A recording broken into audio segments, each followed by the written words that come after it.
Good evening, friends. Tonight on Detective Radio, we bring you one of Dorothy L. Sayers' most intriguing Lord Peter Wimsey mysteries, The Unpleasantness at the Bellona Club. It is Armistice Day. In the dignified hush of the Bellona Club, old soldiers gather to remember. But in one deep leather chair sits General Fentiman, strangely still. By the time the ceremony ends, the general is dead. And on the very same day, his wealthy sister dies at home. A matter of inheritance, perhaps. But as Lord Peter Wimsey soon discovers, there's more than legal niceties at stake. There's murder. Join us as Wimsey unravels a case of hidden motives, deadly medicine, and the secrets behind a gentleman's club. This is Dorothy L. Sayers' The Unpleasantness at the Bellona Club.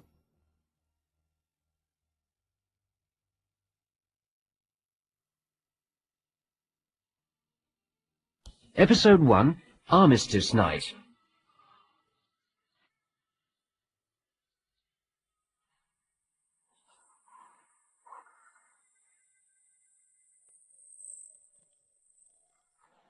Hey, Wimsey. I say, Wimsey. What? Wimsey! Oh, hello, Fentiman. What are you doing in this morgue? Well, I wouldn't call it that, George. Funeral parlour at the very most.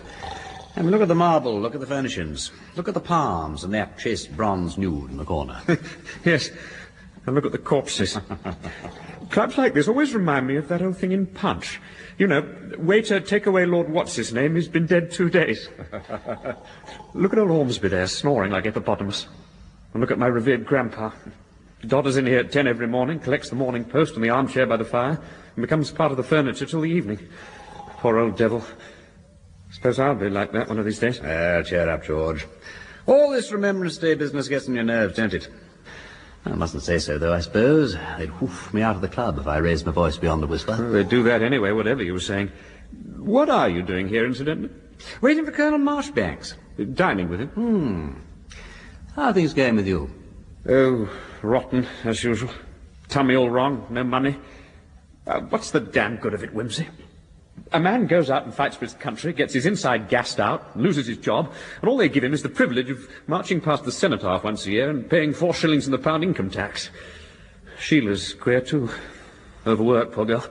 It's pretty damnable for a man to have to live on his wife's earnings, isn't it? But I can't help it. I go sick and have to chuck jobs up. Money. I never thought of money before the war, but I swear nowadays I'd commit any damn crime to get hold of a decent income. Oh, no, I wouldn't do that. Crime's a skilled occupation, don't you know? So if you're thinking of putting on a false moustache and lambing the millionaire on the head, don't do it. I'd find you out in no time. But seriously, I'm sorry to hear about Sheila, old lad. Look, I don't want to be offensive, but... Well, why don't you let me... No. Damn good of you, but I don't care, do, thanks. There's honestly not the faintest chance that I could ever pay you back. Oh, here's Colonel Marchbanks. Ah. Well, we'll talk about it another time, George. Evening, Colonel. Evening, Peter. Evening, Fentiman. Colonel? I say, is that your grandfather over there?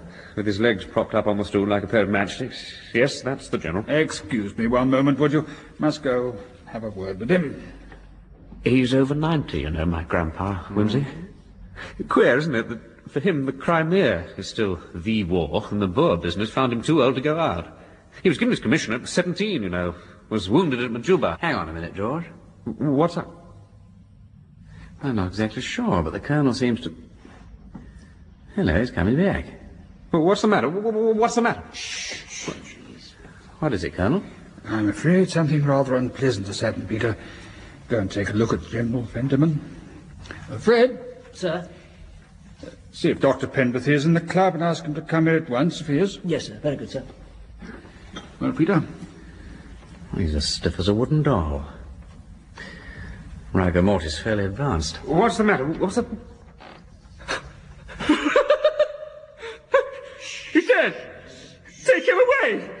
Take him away! He's been dead 2 days! So am I. We're all dead and we never noticed it! All right, George, all right. Now calm down, old lad. Take it easy. Take it easy. There's a good fellow. Challoner? I'll take him to the library and give him a stiffer up. Righty-ho, lad, yes. Poor devil's nerves are shot to pieces. Come along, gentlemen. He's dead. We're all dead. Ah, there's Pemberthy. Pemberthy, over here. Don't rush me, Wimsey. Excuse me, gentlemen. Born at last, I suppose. Yes. Rigo well established. Beginning to pass off by the look of this knee. Odd that, ain't it? What? Oh, I've been expecting this. Heart very weak. Might happen any moment.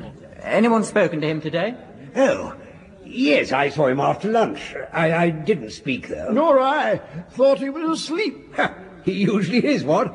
Oh, was, I mean. No one spoke to him then. Oh, well, what's the time? 7? Say 5 hours for Riger to set in. Must have taken place very rapidly.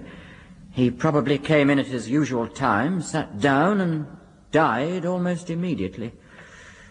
Well, there's nothing to be done. Went in his sleep. Would somebody ask the secretary if there's an empty bedroom we can put him in? Yes, we will. Oh, there you are, Cullen.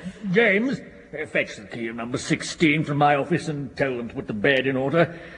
I suppose, Doctor, when this Riger passes off, we shall be able to... Oh, yes.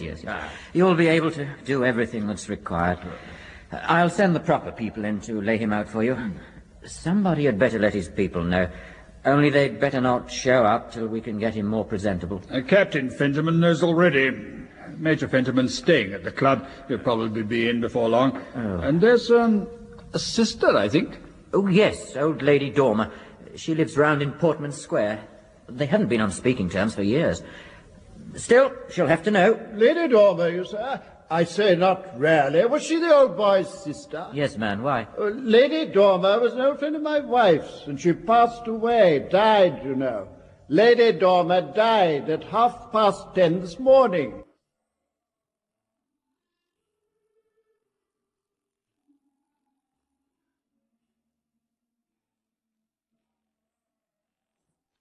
Mr. Murbles, my lord. Marbles, good evening. I'm not disturbing you, I trust, Lord Peter. Good Lord, no, my dear fellow. Very glad you turned up. The Coburn 86 always tastes a lot better in company. Discerning company, that is. Bunter, a glass for Mr. Murbles. Very good, my lord. Thank you, Bunter, thank you. You're quite well, I trust? I am in excellent health, I'm obliged to you, sir. That's good. Been doing any photography lately? A certain amount, sir, but merely of a pictorial description, if I may venture to call it so. Criminological material has been distressingly deficient of late. Well, perhaps Mr. Murbles has brought us something, Bunter. No, I can't say that I have precisely, Lord Peter. Nothing of an undesirable nature is involved, I fear. That is, I trust. If you will excuse me now, my lord. Yes, righty-ho, Bunter. Thank you, my lord. Well, Murbles, what's on your mind? Well, the fact is, Lord Peter, a curious question has arisen with regard to the sad death last week of General Fenterman at the Bellona Club, to which I understand you were a witness. Well, if you understand that, Murbles, you understand a lot more than I do. I didn't witness the death. I witnessed the discovery of the death, which is a very different thing by a long chalk. By how long a chalk? That is just what I'm trying to find out. Really? Well, pray go on. Very well, let me begin at the beginning. The facts of the matter are these. General Fenterman had, as you know, a sister, Felicity, 12 years younger than himself. She was very beautiful and willful as a girl. This is some 60 years ago, of course. And one day she went out before breakfast and got married in the most indecent secrecy to a middle-aged man called Dormer.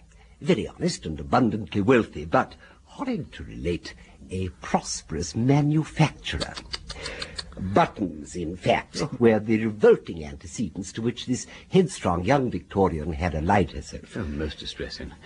So, what happened? Well, naturally, there was a terrible scandal, and the parents did their best, seeing that Felicity was a minor, to get the marriage annulled. However, she checkmated their plans pretty effectually by running away with her husband, and he, being a man of prompt action, lost no time in putting her in the family way.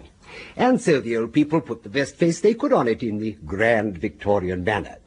That is, they gave their consent to the marriage, forwarded their daughter's belongings to her new home in Manchester, and forbade her to darken their doors again. Highly proper. Yes, Lord Peter. Young Arthur Fentiman seems to have shared the family views. In due course, he himself was married to a suitable gentlewoman with a few £1,000s, but she died early, and left a numerous but feeble family of children. Of these, the only one to attain maturity was the father of the two Fentimans you know, Major Robert and Captain George Fentiman. I don't know Robert very well. I've met him once, frightfully hearty and all that. Regular army type, what? Yes. At any rate, up till 10 days ago, there were just these 4 Fentimans surviving. Robert and George, and the General and his sister, Lady Dormer, from the earlier generation. What about Lady Dormer's child? She died in infancy. I see. The old General lived on a small fixed income which came to him through his wife and his army pension. He had a solitary little flat in Dover Street and an elderly manservant called Woodward, and he practically lived at the Bellona Club. And Lady Dormer? She resided in Portman Square with a distant relative, Miss Anne Dorland. And though she was a fine, generous-hearted woman and frequently made overtures of peace towards her brother, he held sternly aloof, as I say, and refused to acknowledge the existence of anybody called Dormer. I hope I'm not boring you, by the way. I'm bearing up. Waiting for the point where the money comes in. There is a steely legal glitter in your eye mobiles which suggests that the thrill is not far off. Quite correct. I now come... Oh, thank you. Well, yes, I will just take one more glass. We now come to the melancholy event of November the 11th last, and I must ask you to follow me with the closest attention, Lord Peter. By all means. Lady Dormer was an old woman, and had been ailing for a very long time, and in the first week of November she caught a severe cold which turned quickly to pneumonia. On November the 10th, she was sinking fast and scarcely expected to live out the night. Accordingly, Miss Anne Dorland, the companion, sent a message to General Fentiman that if he wished to see his sister alive, he should come immediately. After so long? Yes. And for the sake of our common human nature, I am happy to say that this news broke down the barrier of pride and obstinacy that had kept the old gentleman away all these years. He came, found Lady Dormer just conscious, though very feeble, stayed with her about half an hour and departed, still stiff as a ramrod, but visibly softened. This was about 4 o'clock in the afternoon. Shortly afterwards, Lady Dormer became unconscious and indeed never moved or spoke again, passing peacefully away in her sleep at 10:30 the following morning. And you think the shock and nervous strain of the interview were too much for the old boy's feeble system, so that he too died sometime that same day? Sometime the same day, yes. Exactly what time we do not, of course, know. And here, Lord Peter, we come to the point at which I would like your help. I am the Fentimans' family solicitor, and shortly after the war was responsible for drawing up a new will for General Fentiman. There was a small legacy of £50 to his manservant Woodward, and 1 or 2 trifling bequests to old military friends. Then came the bulk of his estate, about £2,000 invested in sound securities, and bringing in an income of slightly over £100 per annum. These securities, specifically named and enumerated, were left to Captain George Fentiman, the younger grandson. It being the General's view that being disabled, married, and so forth, he stood in greater need than his brother. Robert was, however, named as executor and residuary legatee, thus succeeding to all such personal effects and moneys as were not specifically devised elsewhere. Was Robert satisfied with that arrangement? Oh, dear, yes, perfectly. He knew all about the will beforehand and agreed that it was quite fair and right. Nevertheless, it appears to be such a small matter on the face of it that you must be concealing something perfectly devastating up your sleeve. Now, out with it, man. Come on, out with it. Whatever the shock may be, I am braced to bear it. The shock was inflicted on me personally on Monday by Lady Dormer's man of business, Mr. Pritchard of Lincoln's Inn. Having made an appointment, he called to see me, and when he arrived, informed me of the following particulars. A good many years before her death, Lady Dormer, who, as I said before, was an eminently generous-minded woman, made a will. Her husband was then dead, and had left her something like £700,000. And in her will she divided this very handsome fortune between the people who, for one reason or another, had the greatest claim on her affection. £12,000 were to go to Miss Anne Dorland, the whole of the remainder was to pass to her brother, General Fentiman, if he was still living at her death. If, on the other hand, he should predecease her, the conditions were reversed. In that case, the bulk of the money came to Miss Dorland, and only £15,000 were to be equally divided between Major Robert Fentiman and his brother George. Interesting. I quite agree with you. It is a most awkward situation. Lady Dormer died at precisely 10:37 a.m. on November the 11th. General Fentiman died that same day, presumably after 10 o'clock, which was his usual hour for arriving at the Bellona Club, and certainly before 7 p.m. when his death was discovered. If he died immediately on his arrival, or at any time up to 10:36, then Miss Anne Dorland is an important heiress, and my clients, the Fentimans, get only £7,000 or so apiece. If, on the other hand, his death occurred even a few seconds after 10:37, Miss Dorland receives only £12,000. George Fentiman is left with a small pittance bequeathed to him under his grandfather's will, while Robert Fentiman, the residuary legatee, inherits a very considerable fortune of well over £500,000. Well, well, well. And what marbles do you want me to do about it? I would be grateful, Lord Peter, if, without creating any public agitation or scandal, you'd discover for me and my clients the precise moment of General Fentiman's death.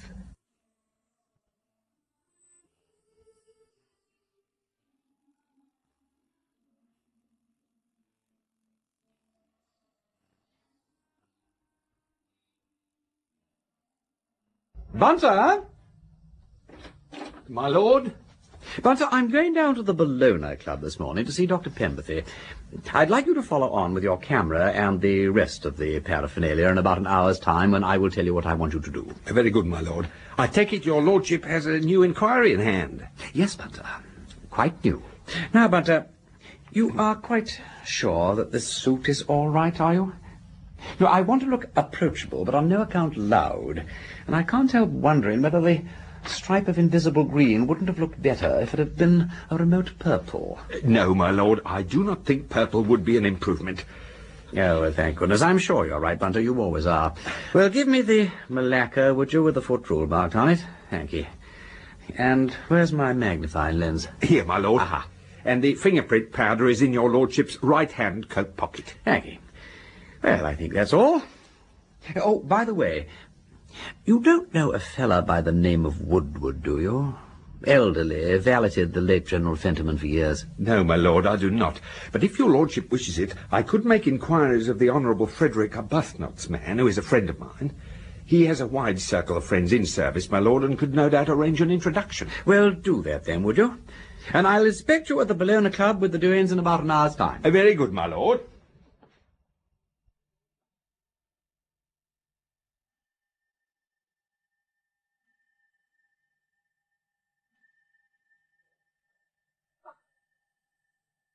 Pemberthy! Hello, you're just the man I want to see. Oh, hello, Wimsey. What's up? Well, I just wanted a word with you about old Fentiman. Frightfully confidential and all that, don't you know? Look, do you mind if we go in the library? It may be a bit more private in there. Oh, certainly. What's the problem, exactly? Well, it seems the precise time of the poor old writer's departure has become an important item. After you. Thank you. Question of succession, do you get me? They don't want a row-maid, so they've asked me as a friend of the family and all that, don't you know, to barge around and ask a few questions. Well, so far I haven't been able to find out what time he actually arrived here that morning, so working backwards, what is your opinion as to when the old boy died? Well, one can't say to a minute when a man died by looking at his back teeth, you know. Well, of course not, but... Well, I would have said that he'd been dead a long time. The rigor mortis was beginning to pass off, wasn't it? Yes. And I thought that rigor usually lasted 24 hours or so. Oh, sometimes it goes off quickly. Mm-hmm. Quick come, quick go, as a rule. Still, I agree with you that in the absence of other evidence, I should have put the death rather earlier than 10 o'clock. I can only suppose that What with the death being sudden, and what with the warmth of the room, he was very close to the fire, you know, the whole thing came on and worked itself off very quickly. Oh, well, that's all right, Pemberthy, but when? Just when did it happen? Lord knows, I don't. Are you perfectly satisfied about the death, by the way? Satisfied? Yes, of course. I shouldn't have given a certificate if I hadn't been satisfied. Nothing about the body struck you as queer? What sort of thing? You know what I mean as well as I do. You mean the knee? I mean the knee. Old Fentiman's left leg swung loose at the knee. Not knowing quite what it meant and seeing you didn't want to call attention to it, I didn't put myself forward at the time. No, I wanted to think it over. You see, it suggested at the first blush something rather... Unpleasant? Yes. Yes, well, let's face it, Pemberthy. Let's admit straight away that when Riga starts to go, it usually begins with the face and jaw, and not suddenly in one knee joint. And Fentiman's jaw and neck were as rigid as wood. I felt them. Riga just starting to go off, I should say, but no more. So how do you explain it? It's extremely puzzling. As no doubt you are aware, the obvious explanation would be that the joint had been forcibly loosened by somebody or something after Riga had set in. In that case, it wouldn't stiffen up again. But how it happened... The only thing I could think of was that a waiter or somebody had found him and tried to move him, and then got frightened and barged off without saying anything. It sounds absurd, but we have one or two shell-shock cases here that I wouldn't answer for in an emergency. Now, that's an idea. I wonder if George Fentiman was alone in the smoking room at any time during the day. You know, he might possibly lose his head, what? I mean, you know, if he suddenly came on the stiff course of his grandpapa. It's very possible. Yes. Well, I'll have a shot at finding that out. Yes, Fred, can I help you? Your lordship's man is here, my lord, and says you may wish to be advised of his arrival. Yes, quite right. I'm just coming. I must be off too, Wimsey. Due at my surgery. Righty-ho. I'll see you another time. Yes, cheerio, and thank you so much. Hello, what's this? I say, that's interesting. Very interesting. So you understand what I want you to do, Bunter? Yes, my lord. Your lordship requires photographs of the smoking room, the library, and the anteroom between the two. That's it. Now, we'd better look into the secretary's office just to let him know what we're up to. Come in. Oh, morning, Collier. Oh, hello, Wimsey. Come in, Bunter. Look, I say, Collier, you recollect old Fentiman popping off in that inconsiderate way a little time ago? Not likely to forget it. Since Armistice Day, I've had 3 notes of complaint about it from that infernal grumbler Weatheridge. One, because the servants didn't notice the matter earlier, set of inattentive rascals and all that. 2, because the undertaker's men had to take the coffin past his door and disturbed him. And 3, because he says the telephone between the smoking room and the library was out of order that morning or some such rot. Well, what does that have to do with the old general? Lord knows, the telephone wasn't out of order anyway. But Weatheridge insists there was a notice saying it was on the door. Who'd be a secretary? Awfully sorry for you, old lad. But look, I'm not here to make trouble. The fact is, there's a bit of a muddle about the exact minute the old boy passed out, and I'm having a look into it. Don't want a fuss made, but I'd like a few photographs of the place just to keep the lie of the land under my hawk-like optic, what? Bunter here's got a camera. Look, do you mind pretending that he's the bloke from the Twaddler or the Picture News or something and giving him your official blessing while he totters around with the doings? Scariest idiot. Well, of course, if you like. What do you want done? Well, I don't want to go round with Bunter myself. Give the show away, don't you know. May he operate from here? Certainly. Look, I must go and see about some wine now. Wimsey, can I leave you to it? Yes, righty-ho, Collier. Yes, and thanks awfully. Yeah. You know, Bunter, there is something odd about this case. I've spoken to the commissioner, the assistant commissioner, the hall porter, and the cloakroom attendant this morning. And not one of them remembers seeing the old general arrive here on Armistice Day. Now, why should that be? I couldn't say, my lord. You don't think that he was never here at all, do you? Walking about invisible and trying hard to communicate like the unfortunate ghost in that story of somebody or others. The General must have been here in the body, my lord, because there was the body. Yes, that's true.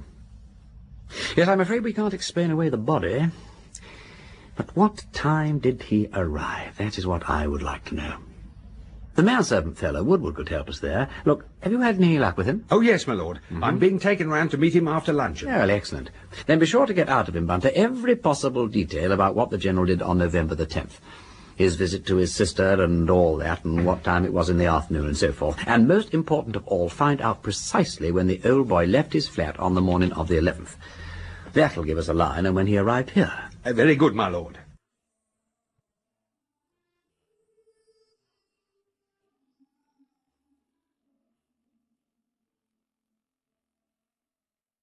Hello, Wimsey speaking. My lord? Where are you, Bunter? At the late General Fentiman's flat, my lord. Well, what have you got to report? With regard to the General's movements on November the 10th, my lord, Woodward informs me that the telephone call from Lady Dormers requesting the General's presence at her ladyship's bedside came through at about 3 o'clock in the afternoon. To the flat, you mean? Yes, my lord. Woodward tells me that in order to spare the General any unnecessary shock, he went down to the Bellona club in order to break the news to him in person. The General, it seems, was somewhat taken aback by it, but after a few minutes said to Woodward that he considered it his duty to go. Whereupon, my lord, Woodward wrapped him up carefully and put him into a taxi. And that, my lord, was the last time Woodward saw him. The last time? Yes, my lord. Woodward tells me that when General Fentiman failed to return at his usual time of 7:30, he thought he was perhaps staying to dine at Lady Dormer's and took no notice of it. However, my lord, by 9 o'clock he began to be worried and was just thinking of calling up the household at Lady Dormer's to ask when he was to be expected home when the telephone rang. It was a gentleman who said, "Is that Woodward?" And Woodward replied that it was. And then the caller said, "Woodward, General Fentiman wishes me to tell you not to wait up for him as he is spending the night with me." So Woodward said, "Excuse me, sir, who is it speaking, please?" And the gentleman said, "Mr. Oliver, my lord." Oliver? Yes, my lord. So General Fentiman never came home that night? No, my lord. Bunter, don't move from where you are. I am coming round at once. Very good, my lord.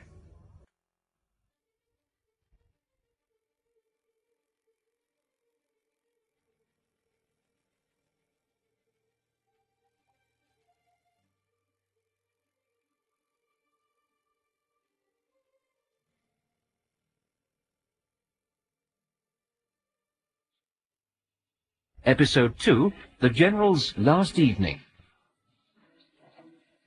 Lord Peter Wimsey is trying to discover the precise time of General Fentiman's death at the Bellona Club on Armistice Day. When Woodward, the General's manservant, informs Bunter that the old man never returned home the previous night, Wimsey hurries round to the General's flat to investigate. The door is opened by the General's elder grandson, Major Robert Fentiman. Ah, there you are, Wimsey. Your man Bunter said you were on your way round. Come in. He's popped out, by the way, to get some more plates for his camera. Said he thought you'd want him to take a few shots. Deuced professional he looks with it, I must say. What are you doing here, Fentiman, if I may ask? Oh, I thought I might as well camp here for a bit while I got the old man's belongings settled up. I'm his executor, you know, so all this fuss about the will's rather my problem. Very decent of you to lend us a hand, incidentally. But I say, what do you think will happen if you can't discover whether grandfather or great-aunt Dormer died first? Well, I hope it won't come to that. As you know, Fentiman, if the old boy died after 10:37 on November the 11th, he inherited a small fortune from his sister, which now all comes to you as his residuary legatee. If, on the other hand, he died before 10:37, you and George get 7,000 each, and Miss Anne Dorland gets the rest.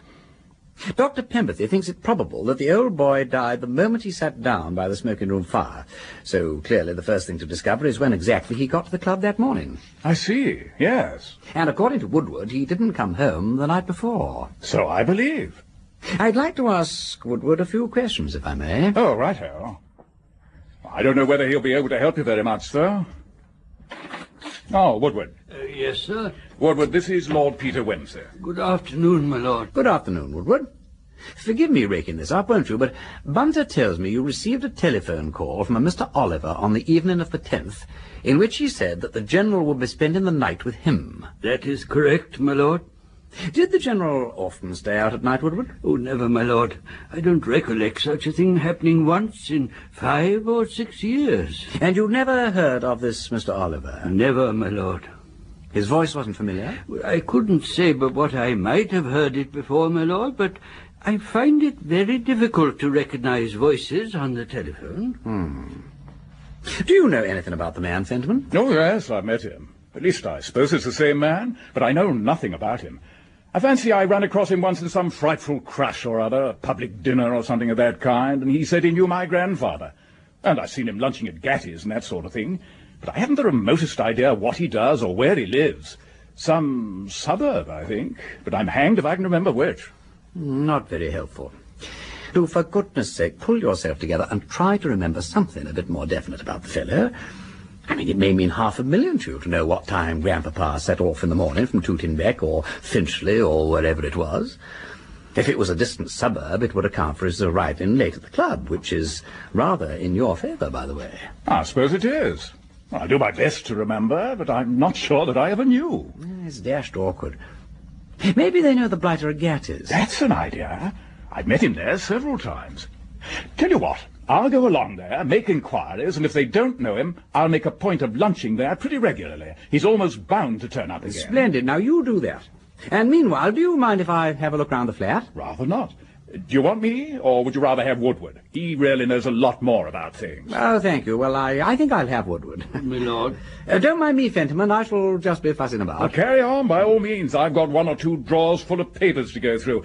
If I come across anything bearing on the Oliver bloke, I'll yell out. Splendid. Oh, by the way, you have tried the telephone book, I suppose? I mean, gone through all the Olivers? Well, no. I can't very well ring up perfect strangers, does it? And sing him the Froth Blowers anthem. Oh, good grief, man. Anybody would think you were chasing a lost umbrella, not $500,000 of money. The man rang Woodward up, so he may very well be on the telephone himself.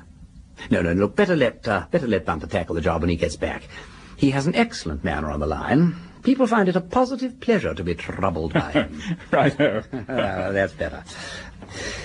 Well, now, Woodward, could I see the General's bedroom? Certainly, my lord. This way. Oh, thank you. Ah, yes. Well, you've certainly kept it in apple pie order. Not much chance of finding any clues here, what? Oh, hello. Is that the General's walking stick? Yes, my lord. May I see it?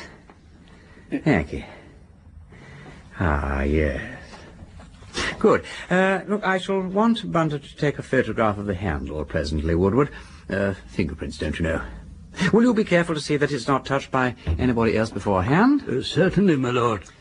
Now then, which were the shoes General Fentiman was wearing at the time of his death? These, my lord. Mm-hmm. Have they been cleaned since? Not to say clean, my lord. I just wiped them over with a duster. They were not very dirty, and somehow I hadn't the heart. If you'll excuse me, my lord. That is very fortunate, Woodward. Don't concern yourself. Yes.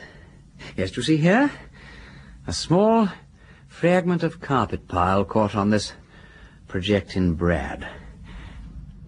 Gotcha. Now, hold this envelope open for me, would you? In you go, my beauty. There. Hello, and what's this? Aha, what is this? Woodward, could you wrap this shoe up in tissue paper? I want to take it away with me, if I may. Very good, my lord. Look, but before you do that, I should like to see all the clothes General Fentiman was wearing that day. Just the outer garments, I mean, the hat, suit, overcoat, and so on. In here, my lord. This is the general's suit, my lord. Mm-hmm. And this is the overcoat. The hat is in the hall. Have these been brushed? No, my lord. Only shaken out. Uh-huh. Well, we might be able to get some sort of clue from the dust on the clothes, if any, to show us where the general might have spent the night. I mean, if, to take rather an unlikely example, we were to find a lot of sawdust, for instance, we might suppose that he'd been visiting a carpenter. Do you see the idea? Yes, my lord. Hello? Hello, you don't happen to remember this little tear on the trouser leg, do you? Might have caught on a nail. I can't say I recollect it, my lord, but I might have overlooked it. Yes, of course. Well, it's probably of no importance. You emptied the pockets, I suppose? Yes, my lord. Did you remove anything else from these clothes? Except what was in the pockets, I mean? Oh, no, my lord. How very odd. In fact, I'm not sure that isn't the oddest thing about this case. Indeed, my lord? Might I ask why? Well, I should have expected... Oh, hello, Fenderman. What's odd, Wimsey? Oh, just a little thing struck me, that's all. I expected to find something among these clothes which isn't there, that's all. Impenetrable sleuth. What are you driving at? Work it out for yourself, my dear Watson. You have all the data. And now, gentlemen, if you would be so kind, I would like to take your fingerprints.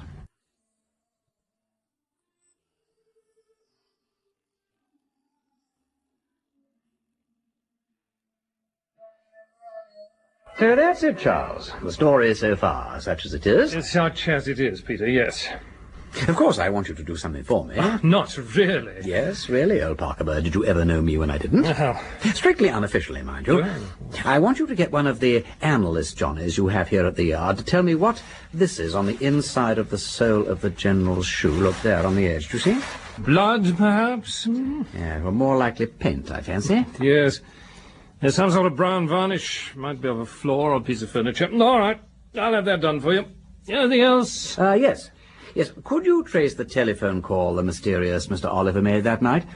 It was made about 9 o'clock, and the General's number is Mayfair, write it down, Mayfair 3925. I'd like to know where he put it through from, if you could manage that. I'll have a go for you. Is there anything else? No, that's the lot. I shall go now. I want to advertise in the Taximan's Courier, or whatever it is, for the drivers who ferried the General around London on his last 2 days. What? After he'd been to his sister's to see her before she died, he went to Dr. Penberthy's surgery in Harley Street because he wasn't feeling well. The strain and so forth. Huh? Well, presumably he went by taxi. Presumably he also left Penberthy's by taxi. And I would also like to know if he arrived at the Bellona Club in a cab on Armistice morning.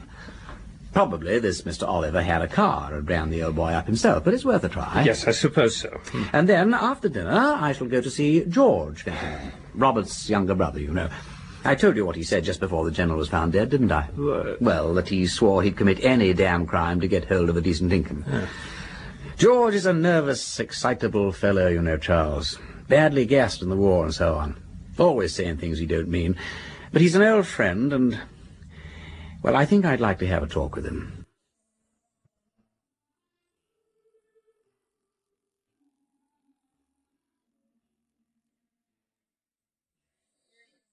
Come in, Wimsey. Come in. Jolly good of you to brave the horrors of Finsbury Park. Everything's in a beastly muddle, as usual, I'm afraid, but when you're poor, you have to live like pigs. Sheila, Lord Peter Wimsey's here. Hello. You have met, haven't you? Oh, rather. Of course we have, George. How nice of you to come round, Lord Peter. Have you had dinner? Yes, I have, thank you. Oh, please sit down. How are you? Are you investigating anything at the moment? I am, yes. Well, actually, it's about this funny business of the old General's will. Murbles suggested I should have a look into the question of the survivorship. Do you know Mr. Murbles, then? Yes, he's my solicitor, too. And do you think you can get the problem settled? Well, I hope so, very much, but it's a very fine-drawn business. May resolve itself into a matter of seconds. Oh, by the way, George, were you in the Bellona smoking room at all during the morning of Armistice Day? So that's what you've come about. Why didn't you say so? No, I wasn't, and what's more, I don't know anything at all about it. And why that infuriating old hag of a Dormer woman couldn't make a decent, sensible will while she was about it, I don't know. Fancy making the whole thing dependent on whether the old boy was alive or not at the moment she pegged out, so that the Dorland girl gets nearly everything. She hasn't an atom of claim on it. Miss Dorland was Lady Dormer's companion for several years, George. Companion?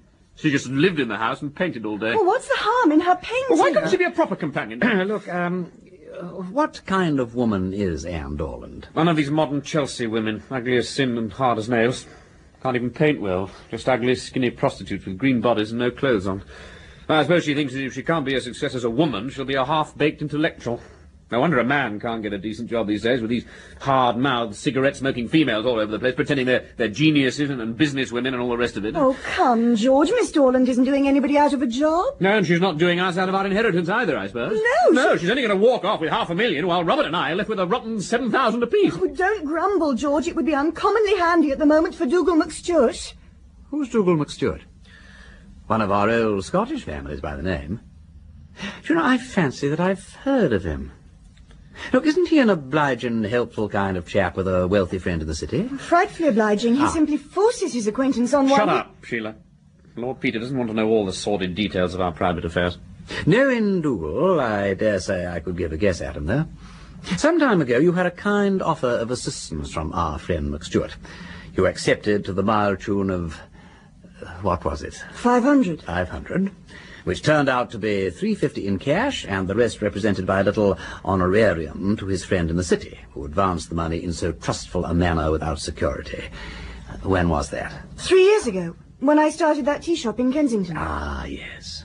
And when you couldn't quite manage that 60% per month, or whatever it was, owing to trade depression, the friend in the city was obliging enough to add the interest to the principal at great inconvenience to himself and so forth. The McStuart way is familiar to me. What's the total now, George, just out of curiosity? 1,500 by the 30th, if you must know. By the 30th? Well, you're perfectly all right about that, surely. Whichever way the thing goes. I mean, if General Fentiman died before his sister, you get 7,000. And if he died after her, you're certain of the 2,000 from his will, so why worry? Why? Because until you've discovered which of them died first, neither of the wills can be executed, and I can't touch anything. No, I know. But all you've got to do is to go to Murbles and get him to advance you the money on your expectations.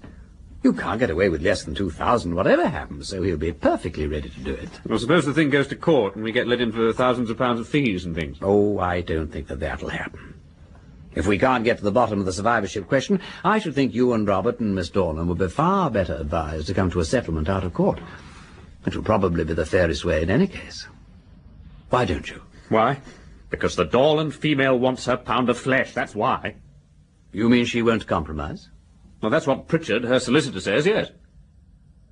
Now, that is most interesting.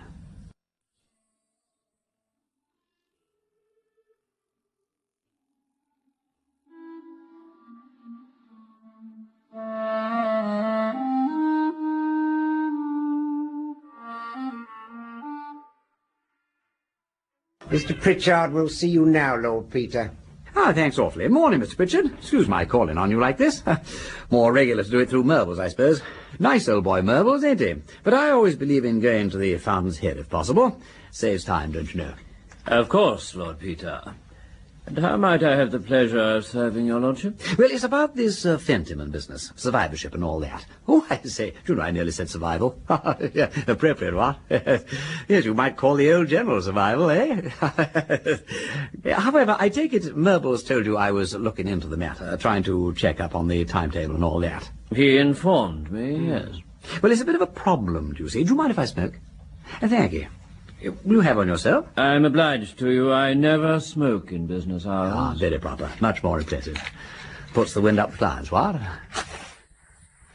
Well, now, I just thought I'd let you know that it's likely to be a close-ish thing. You're very difficult to tell to a minute or so, don't you know? May turn out one way, may turn out completely baffling and all that. You get me? Indeed. Oh, yes, absolutely. And what precisely have you come to suggest? Well, what I mean to say is, wouldn't it be rather a good thing if the parties could be got to come to terms? Give and take, you see? I mean, split the doings and share the proceeds.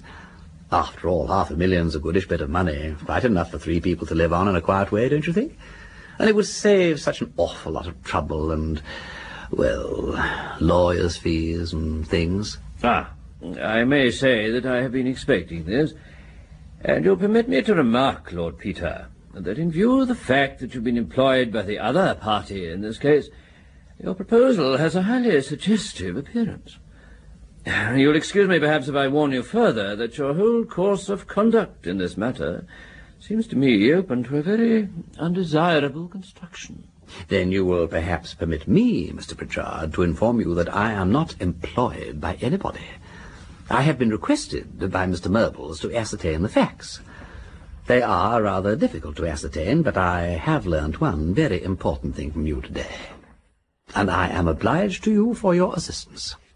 Good morning. Employed, indeed. Undesirable construction. I'll construct him.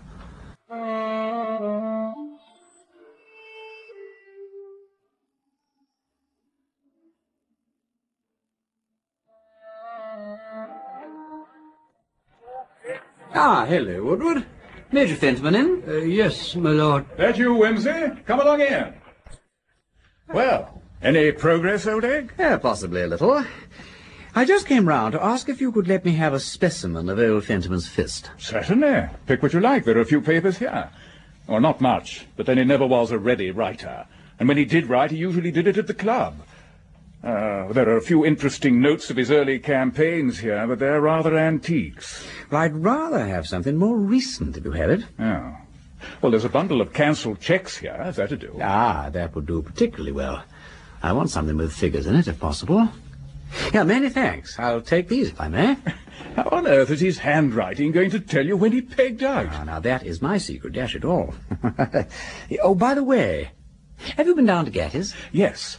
They seem to know Oliver fairly well by sight, but that's all. He hasn't been in since the 11th. Perhaps he's keeping under cover. However, I'll haunt the place a bit and see if he turns up. Well, I wish you would. Bunter didn't have any luck with those telephone calls, I'm afraid. By the way, have you seen George lately? Last night, why? I ran into him this morning. He seemed to me to be in rather a queer state. Complained of being spied on or something. Spied on? Followed about, you know, watched. Like the blighter in the text stories. I'm afraid all this business is getting on his nerves. I hope he doesn't go off his rocker or anything. It's bad enough for Sheila as it is. She's a decent little woman. Thoroughly decent. And very fond of him. Yes. Works like Billy-O to keep the home together and all that. Tell you the truth, I don't know how she puts up with George. Of course, married couples are always sparring and so on, but he ought to behave before other people. It's dash bad form being rude to your wife in public. He's in a beastly galling position, you know. She's his wife, and she's got to keep him, and, well, I know he feels it very much. Well, I think he's behaving like a sweep. Oh, well, perhaps I'm hard on him. We never did get on very well. Still, this persecution mania, or whatever it is another thing. He ought to see a doctor. Yes, he certainly ought. We must keep an eye on him. I think he's out hunting for jobs just now. He said something about one of those motor people in Great Portland Street wanting a salesman. He can handle a car pretty well, you know. Well, I hope he gets it. Even if it doesn't pay very well, it would do him the world of good to have something to do with himself. Well, I'd better be ambling off. Many thanks, Fentiman, and let me know if you get hold of Oliver. Well, of course, rather.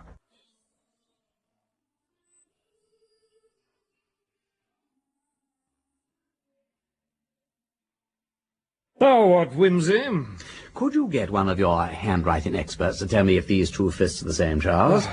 These are some of the old boy's checks, and this is something that I found underneath a blotter on one of the writing desks in the club library.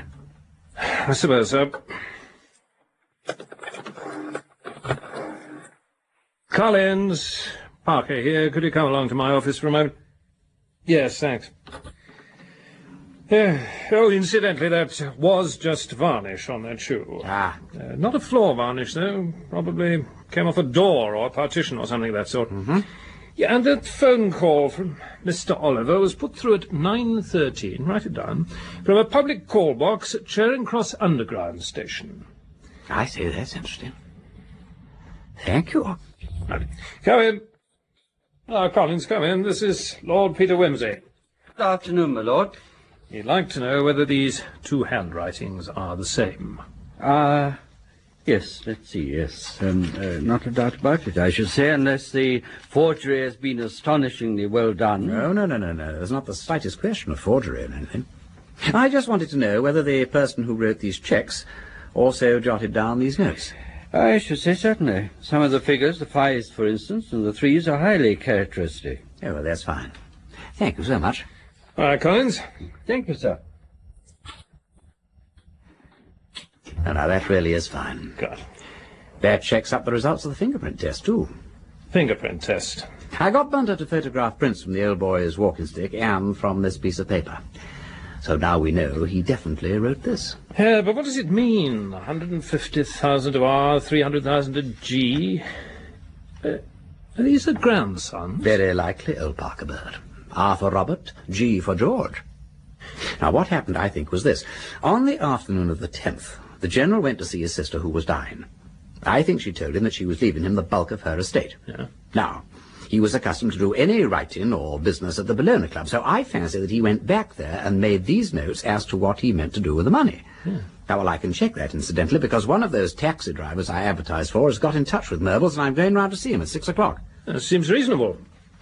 Writing on this is very weak and straggly. Yes, it quite tails off, doesn't it? As though the old boy had come over faint and couldn't go on. Or perhaps he was only tired. Well, I shall have to ask at the club if anybody saw him in there that evening. But Oliver, curse him, is the man who knows. Oh, if only we could get hold of Oliver! Well, you could make inquiries at the club and see if the General and this Oliver were observed leaving together. Yes. Or I wonder if Pritchard, Miss Dorland's solicitor, I wonder if he knows him. Do you know, I wouldn't be surprised. That old brute knows something, Charles. And if he knows something, that shows there is something to be known. And then, of course, there's George. George? Well, it's probably not relevant. I don't see how it can be, in fact. But George Fentiman needed, and indeed still needs, £1,500 by the end of the month. Yeah. And he knew that he was due to get 2,000 in his grandfather's will.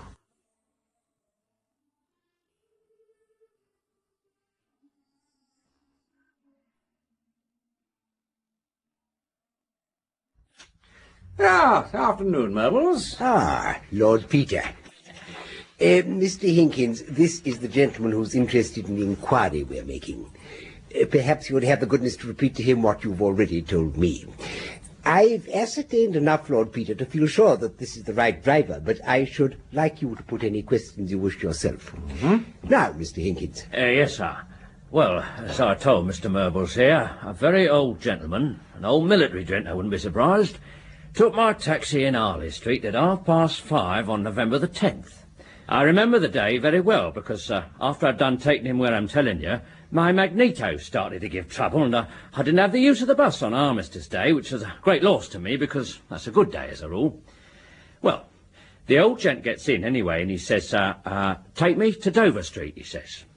But if you was to ask me the numbers, I'm afraid I don't remember, because, you see, we never went there after all. As I suspected. You went to the Bellona Club instead, didn't you? Well, yes, sir, but not right away, like. We didn't get there till, near 7 o'clock. What? And you picked him up at 5:30? Yes, sir. You see, sir, just as we was coming out into Cavendish Square, the old gentleman puts his head out and says, stop. So I stops, and I see him waving his hand to a gentleman on the pavement. So this other one comes up, and there's a few words together, and then the old gentleman says, cabman, he says, just like that. Cabman, go back up to Regent's Park and drive round till I tell you to stop. So the other gentleman gets in with him, and I goes back and drives round the park quiet like, because I guess they wanted to have a bit of a talk. Well, I goes round several times, and then about the fourth or fifth time round, the younger gentleman sticks his head out and says, put me down at Gloucester Gate. So I puts him down, and off he goes across the road like as if he might be going up Park Street. And I takes the old gentleman to the club in Piccadilly, like I said. This could be our mysterious Mr. Oliver Myrbles. Yes, it's more than possible, Lord Peter. Mr. Hinkins, did you by any chance catch the younger gentleman's name? Why, yes, sir. When I puts him down like, the old gentleman says, goodbye, George. Bear in mind what I've said. George? Yes, sir. George.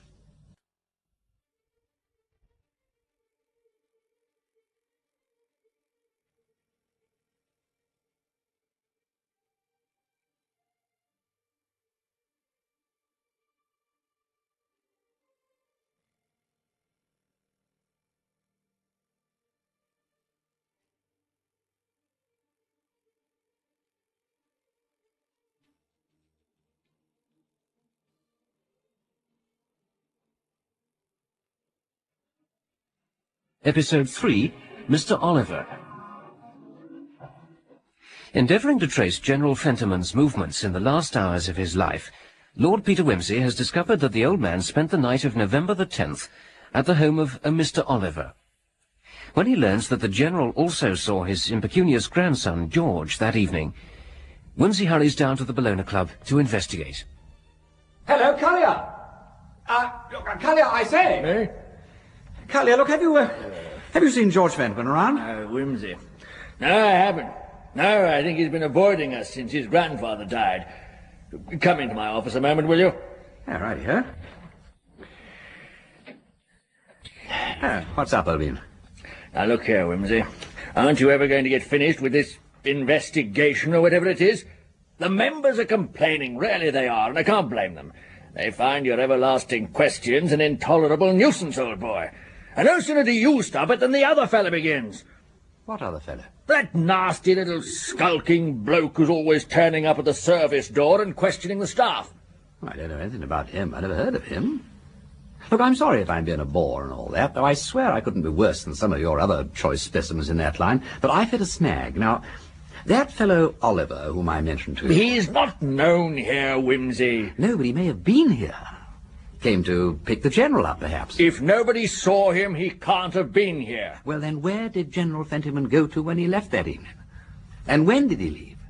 Look, dash it, Collier, the old boy's a landmark here. He couldn't just disappear. I know that he went to see Lady Dormer, his sister, that afternoon, and I'm pretty sure that, dying as she was, she managed to tell him she was leaving him nearly all her money. I know, too, that he then went to see Dr. Pemberthy in Harley Street, probably to get something for his overexcited heart. I also know that he left Pemberthy's by taxi and was on his way home to Dover Street when he spotted George Fentiman. Now, George got into the taxi and they talked, though what about I do not know, yet. When George had been dropped, the old man asked to be driven here. Now, I know he arrived because the commissionaire saw him come in. I know he went into the library to make some notes about how he was going to dispose of his sister's money, because I found the notes under the blotting pad on a writing desk. And that, dash it all, is all that I do know, because at that point the trail goes stone cold. Now, somebody must have seen him leave the building, Collier. I mean, the servants aren't all blind. I don't like to say it, but I can't help thinking that somebody has been bribed to hold his tongue. My dear Wimsey! Yes, I knew that would annoy you, but how else do you account for it? Incidentally, who is this fellow you say has been hanging around the kitchen? I came across him yesterday morning when I went down to see about some wine. Babcock, the wine steward, told me he'd been working the pump handle about old Fentiman, and I gathered he'd been pretty liberal with his cash. I thought you were up to your tricks again. Is the fellow a sahib? Good God, no. Looks like an attorney's clerk or something. Nasty little tout. Well, I'm glad you told me. I shouldn't wonder if he's the snag I'm up against. Probably Oliver covering his tracks. Do you suspect this Oliver of something wrong? Well, I rather think so, though I'm damned if I know quite what. But he knows how and where old Fentiman spent the night, and that is what I am after. What the devil does it matter how he spent the night? He can't have been very riotous at his age. Well, it might throw some light on the time he arrived here in the morning, mightn't it? And that, in turn, might tell us whether he died before or after his sister. And that will tell us who succeeds to $500,000. Anne Dorland or Robert Fentiman. I must find this Oliver fellow, Collier, even if I have to advertise. Advertise? Well, I don't think we rope in the BBC. Well, not yet, that is. It's so confoundedly public. No. That'd be most undesirable. But really, Wimsey, now, please. Look, I know you'd like me to clear out. All right, I go. My tail well tucked down between my legs and the flea in my ear. Anyway, do you know where I can find George Fentiman? His brother, Major Fentiman, said he's getting a job as a motor salesman or some such thing in Great Portland Street. The Wamsley Hubbard outfit, I think he said. Oh, thank you. Well, I'll pop in there tomorrow then. I don't want to upset his wife any more than I need. Well, thank you so much. Yes, I really will go now, Collier. Really. In fact, I've practically gone.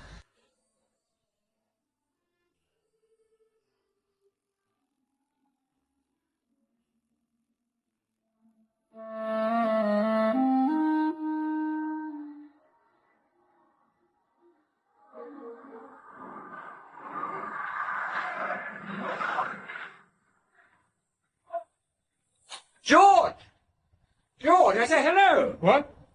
Wimsey! What are you doing here? I just toddled along for a chat, don't you know? Been trying this bus out. Yes, I think I've got the hang of her all right. They've taken me on for a few weeks to see what I can do. Ah, capital. How about lunch? Come along with me if you've nothing better to do. Oh, righto. Where? Well, I've got a fancy to go to Gatty's today. A certain Mr. Oliver lunches there regularly, your brother tells me. Whatever you say, Wimsey. Ah, splendid. By the way, you never told me that you'd seen your grandfather the afternoon before he died. How on earth? Confound it all, Wimsey. Are you behind this infernal watch that's being kept on me? Watch? Well, who's keeping a watch on you? There's a fellow following me about. Spy. I'm always seeing him. He came down in the bus with me from Finsbury Park this morning. He was after me all day yesterday, probably about now. I won't have it. If I catch sight of him again, I shall knock his dirty little head off. Why should I be followed and spied on? I haven't done anything. And now you begin. Well, I swear I've nothing to do with anybody following you about. Honestly, I haven't. Anyway, I wouldn't employ a man who'd let a bloke see when he was being followed. No, when I start hunting you, I shall be as silent and stealthy as a gas leak. What's this incompetent bloodhound like to look at? Small, thin, with his hat pulled down over his eyes, and an old raincoat with a collar turned up, and a very blue chin. Gracious me, sounds like a stage detective. More like a tout. Tout? Oh, good Lord. Do you know, I bet it's the same man who's been haunting the Bellona and asking questions. And I'd put him down in my mind as Oliver's minion. Well, if you see him, George, give a yell. I want to talk to him. All right, but I wish he'd stop persecuting me. Well, we'll settle his hash if we catch him. Now, look here, forget him for a bit. Tell me about the old general. How did he seem the last time you saw him? Oh, he seemed fit enough. Crusty, as usual. Crusty, was he? What about? Private matters. You know, I'm not at all sure that relations shouldn't all be painlessly put away after 70 years and 10. Or at any rate segregated, or have their tongues sterilized so they can't be poisonously interfered. Oh, I wish they were. Damn it all, I know the old man was in the Crimea, but he's no idea what a real war's like. He never had his inside gassed out, so they had to go to his wife for pocket money. Do you know, the old devil actually threatened to cut me out of the 2,000 he had to leave me if I didn't reform my domestic behaviour. Well, that's the way he talked. Just as if I was carrying on with another woman or something. Look, half a moment. Did he say all this to you in the taxi that day? Huh? Yes, he did. I had to promise to turn over a new leaf and all that, like being back at one's prep school. But didn't he mention anything about the money Lady Dormer was leaving him? Not a word. I don't suppose he knew about it. Oh, I think he did. He'd just come from seeing her, you know. Yes. Well, that would rather explain it, then. If he knew he was in the running for $500,000.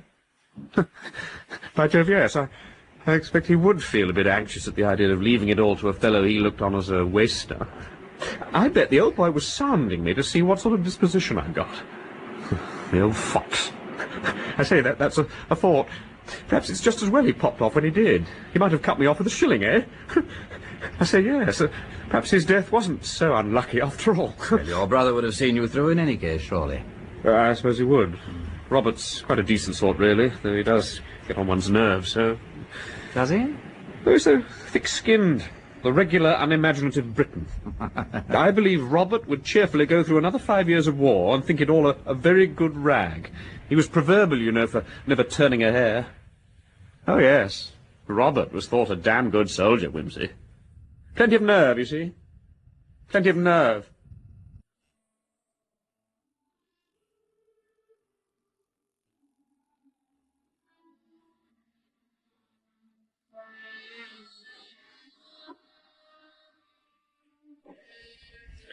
Hello? Is that you, Wimsey? It's me, Major Fentiman.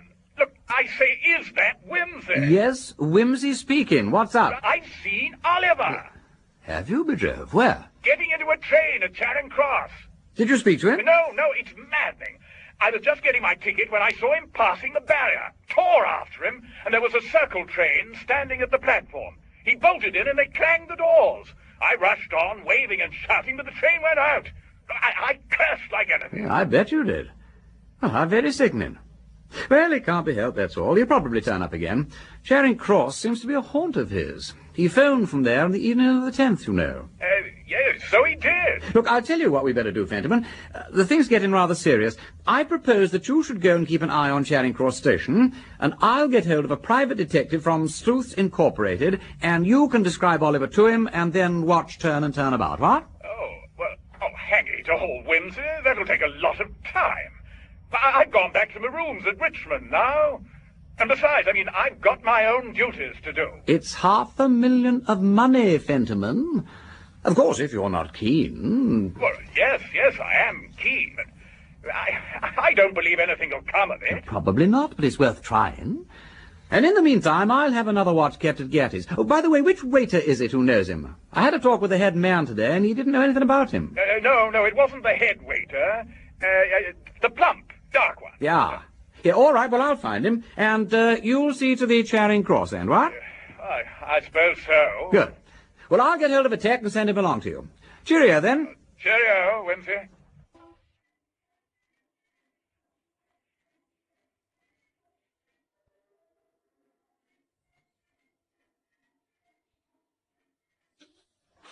What, ho, Myrtles? Ah, good afternoon, Lord Peter. Now, what is it? Bunter said you wanted to see me urgently. What's up? Lord Peter, the person from Sleuths Incorporated has reported at last. Ah, now I knew something would happen before the week was out. Well, go on, Myrtles. What did he say? Well, it seems, Lord Peter, that at 6 o'clock yesterday evening, the particular sleuth in charge of the case was relieved by Major Fentiman so that he could go and have dinner. On returning to his post an hour later, he was presented with a note by a ticket collector which ran, "Just seen Oliver getting into taxi, am following. Will communicate to refreshment room, Fentiman." So he waited there at Charing Cross? Precisely. However, the second man whom you were instructed to put on the case, Lord Peter, was all the while following the Major unbeknownst. Presently a call came through from Waterloo. "Oliver on Southampton train, I am following." The sleuth hurried down to Waterloo, found the train had departed, and followed on by the next. At Southampton, he made inquiries and learned that a person answering to Major Fentiman's description had attacked an elderly gentleman and accused him of being Mr. Oliver. The gentleman had immediately produced his passport, which showed him to be a retired manufacturer of the name of Postlethwaite living at Kew, and had subsequently been allowed to proceed on his way. Major Fentiman, contrariwise, had been detained by the police. Great Scott! So what did my sleuth do? He at once repaired to the police station, where he managed to secure the Major's release on bearing witness to his identity and good faith. It was his opinion, Lord Peter, in view of the frank behaviour of Mr. Postlethwaite, that a genuine mistake had been made as to identity, but Major Fentiman insisted that he was not mistaken. And where are they now? The second sleuth is still in Southampton in case you should have need of his services there. The other, and Major Fentiman, returned to town late last night. I've asked the Major to call on me as soon as possible. I wish to remind him that private persons are not entitled to assault peaceable people against whom no charge can be made. Is Mr. Marbles in? Yes, sir. Bless my soul, that sounds like him now. Ah, Major. Afternoon, Marbles. Wimsey? Hello. Don't worry, Fentiman. We've heard the full story. Now just sit down and cool off. I'm sorry, old man. It was damn stupid of me, but I lost my temper. To hear that fellow calmly denying that he'd ever seen me or poor old grandfather and coming out with his bits of evidence so pat put my bristles up. Of course, I see now that I made a mistake. I quite realize that I ought to have followed him up quietly. But how was I to know that he wouldn't answer to his name? But you ought to have guessed when he didn't that either you had made a mistake or that he had some very good motive for trying to get away. Well, what do you mean? I mean that if he really is Oliver and has gone off in that elaborate manner with a false passport and everything, he must have something important to conceal. Well, you don't mean there's something funny about grandfather's death?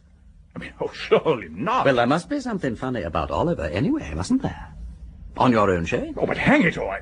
What could he have to do with the old man's death? I don't know, but I think it's time that we tried to find out. How? Well, we might apply for an exhumation order. Dig him up? But, Lord Peter... Well, why not, Myrtles? There was no post-mortem, you know. Well, no, but Dr. Penberthy knew all about it and gave the certificate. True, but at that time there was no reason to suppose that anything was wrong. There is now. Well, there's Oliver mysteriously running off. But, Wimsey, I mean, think what a scandal it'd make. Well, why should it? You're the executor. You can have the whole thing done quite privately. Well, yes, but surely the Home Office would never consent on such flimsy grounds. But I will see that they do. Well, no, I wouldn't be keen on anything flimsy. Little bits of fluff were never in my line. Besides, we can say we want to examine the contents of the viscera to see how soon the General died after taking his last meal. That might be of great assistance in solving the question of the survivorship, eh, Myrtles? You might suggest such a thing to Pritchard, anyway. Who's Pritchard? and Orland's solicitor. That is a very good idea, Lord Peter. And if he's an honest man and his client's an honest woman, they'll support the application. And if they don't, then we'll know that they have something to conceal. But I say, Wimsey, isn't there some other way of doing this? It's deuced unpleasant.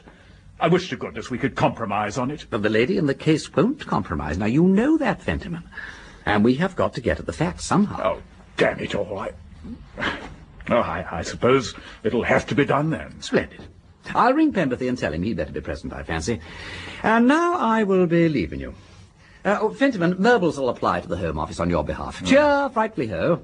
Merbles, come to dinner this evening. Inspector Parker's coming along. Why, thank you, Lord Peter. I would be delighted. All right. 8 o'clock then, sharp. Goodbye.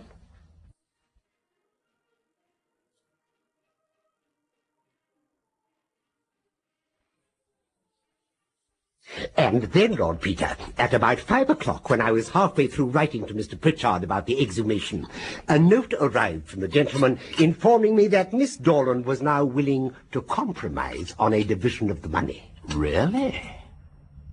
Now, I wonder why. Well, she must have lost patience. Well, it's too late for compromise now, Merbles, unless you're willing to be party to a fraud. Lord Peter, I don't understand you. I think Charles does, don't you, Charles? I've been bringing Mr. Parker up to date, Merbles, telling him that when I asked a few discreet questions at Gatty's the other day, not only had nobody there the slightest recollection of Mr. Oliver, no inquiries about him had ever been made by Major Fentiman either. Oh, dear me. What you're saying, in fact, Peter, is that this Oliver has no real existence. Correct. Oliver was the carrot on the donkey's nose, my noble self being cast for the part of the donkey. Not caring for the role, I concocted a carrot of my own in the person of Sleuths Incorporated. And Robert Fentiman, not knowing there was a second sleuth on his tail, rose to the bait. But why assault a perfect stranger and accuse him of being Oliver? That seems to me to be taking a passion for thoroughness a bit far. I agree. But, Lord Peter, please explain. What exactly has Major Fentiman been doing? Did you suspect him of... Well, I knew something odd had happened, you know, as soon as I saw the General's body. Yeah? His left knee joint was loose, while the rest of him was still stiff with rigor mortis. Well, somebody had forced the joint after rigor had set in, you mean? That was my conclusion. Pemberthy's too, incidentally. Only, of course, being a doctor, he wasn't going to make any indiscreet uproar if he could avoid it. It don't pay, you know. I know, yes. Anyway, the next step was to try to find out what had actually happened to the General on the night of the 10th and the morning of the 11th. And the moment I got round to his flat, I was faced with two entirely contradictory pieces of evidence. First, there was the story about Oliver, which appeared more or less reasonable upon the face of it. Yeah. And secondly, there was Woodward's evidence about the clothes. Well, you mean the slight tear on the trousers and the varnish and the bit of carpet you found on the shoe? No. No, not something that was there. Something that wasn't there. What? Woodward said that he'd removed nothing from the clothes except the contents of the pocket. You remember? No, I don't quite follow, Peter. What did you expect to find? My dear Charles, consider what day it was. Day? November the 11th. Armistice Day. A poppy! Precisely. The General was not wearing a poppy. Now, is it conceivable that if he had walked to the club that morning, he would have done so without wearing his Flanders poppy?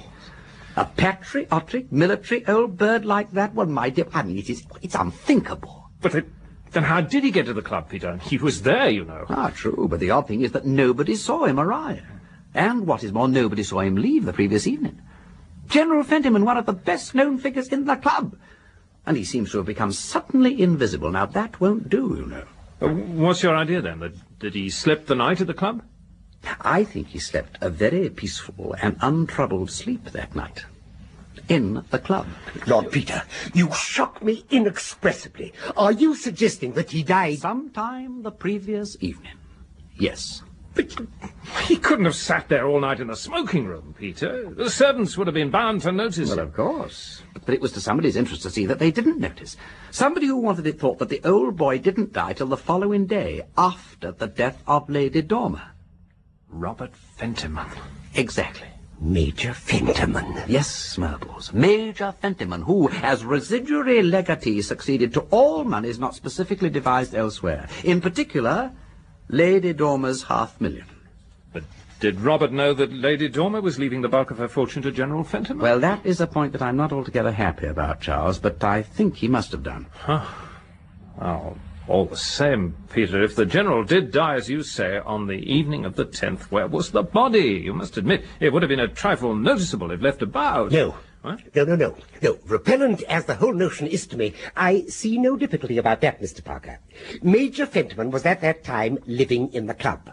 No doubt the General died in his bedroom and was concealed there till the next morning. No, that won't work, Murbles.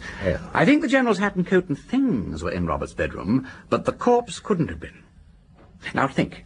Look, here is a photograph of the entrance hall, with the big staircase running up in full view of the front door and the desk at the bar entrance, you see? Now, would you risk carrying a corpse downstairs in the middle of the morning, with servants and members passing in and out continually? No, well, of course you wouldn't. So the body was not in Robert's bedroom. Oh. But where, then? Yes, where? I mean, after all, Peter, we've got to make this story hold water. No, for yourself. Now, here is a photograph of the end bay of the library, where the General was sitting making notes about the money that he was to inherit. Yeah. Now, it's a very nice retired spot, you notice. Invisible from the doorway. Now, I think that is where the General died. Oh. Now, here is a shot of the library taken from the smoking room. Observe, in the anteroom between them, the telephone cabinet. Yes. Telephone cabinet. Which you will remember had a label on it saying out of order on the morning of Armistice Day. Old Weatheridge has been moaning about it ever since, but I can't find anybody who remembers putting up that notice. But, Lord Peter, this is impossible, surely. Think of the risk. Well, what risk? Well, No, I agree with Peter. There wouldn't have been a great deal of risk. If anybody had opened the door, they'd simply have come across the old man sitting there dead. No doubt the tragedy would have been put down to his not seeing the notice and then dying of fury at not being able to get his call. Quite right, Charles. Agitation acted on a weak heart and all that. Not very risky at all, really, Murples. And what's more, I've proved that he was there. What? I went down to the Bellona Club earlier this evening, and do you know what I found inside that telephone cabinet? Fingerprints? No. That was too much to hope for after all this time. Look, what do you say, Charles? I think you found a long scratch on the paint where the foot of the corpse rested and stiffened in that position. Hole in one, yes. And that, of course, was why the leg had to be bent with violence, in order to drag the corpse out. Was there anything else? Did the carpet match? It did, yes. And there was a projecting nail on the seat, which must have been responsible for the slight tear in the trouser leg. Lord Peter, tell me one thing. There were a great number of people in the smoking room all that morning. If it were as you suggest, how could Fentiman have brought the body in without being observed? Were there people there all morning, Murples? Are you sure? Wasn't there just one period when one could be certain that everybody would be either out in the street or upstairs on the big balcony that runs along in front of the first-floor windows, looking out and listening? It was Armistice Day. Remember? The 2-minute silence. God bless my soul, how abominable! At the moment when all our thoughts should be concentrated on the brave fellows who lay down their lives for us, to be engaged in perpetrating a fraud and an irreverent crime. $500,000 is a good bit of money. Horrible! Horrible indeed, Murples. Meanwhile, what do you propose to do about it? Do?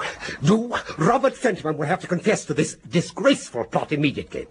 Then we shall have to explain matters to Mr. Pritchard and apologize. I really hardly know how to tell him such a thing. Well, I rather think he suspects a good deal of it already.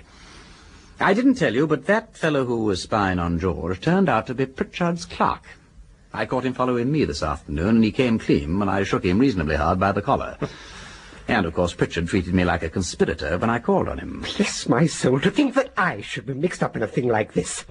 Major Fentiman will have to find another man of business in future. And, of course, this exhumation will have to be stopped at once. Ah, yes, Purple. I shall attend in person at Robert Fentiman's rooms in Richmond tomorrow morning. And I can only hope, Lord Peter, that I will be able to bring him to a sense of his situation.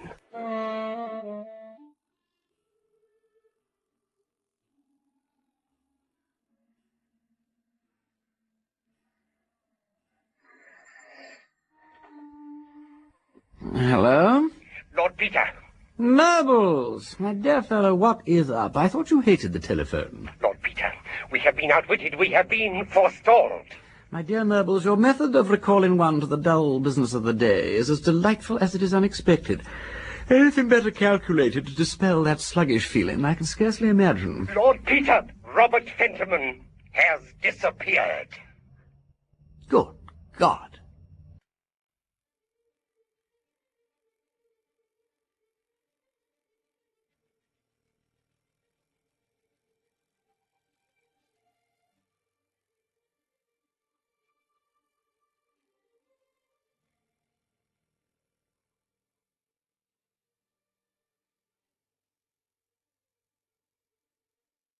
Episode 4, Exhumation. Lord Peter Wimsey has discovered that after General Fentiman died on November the 10th, his body was concealed in the Bellona Club until the following day.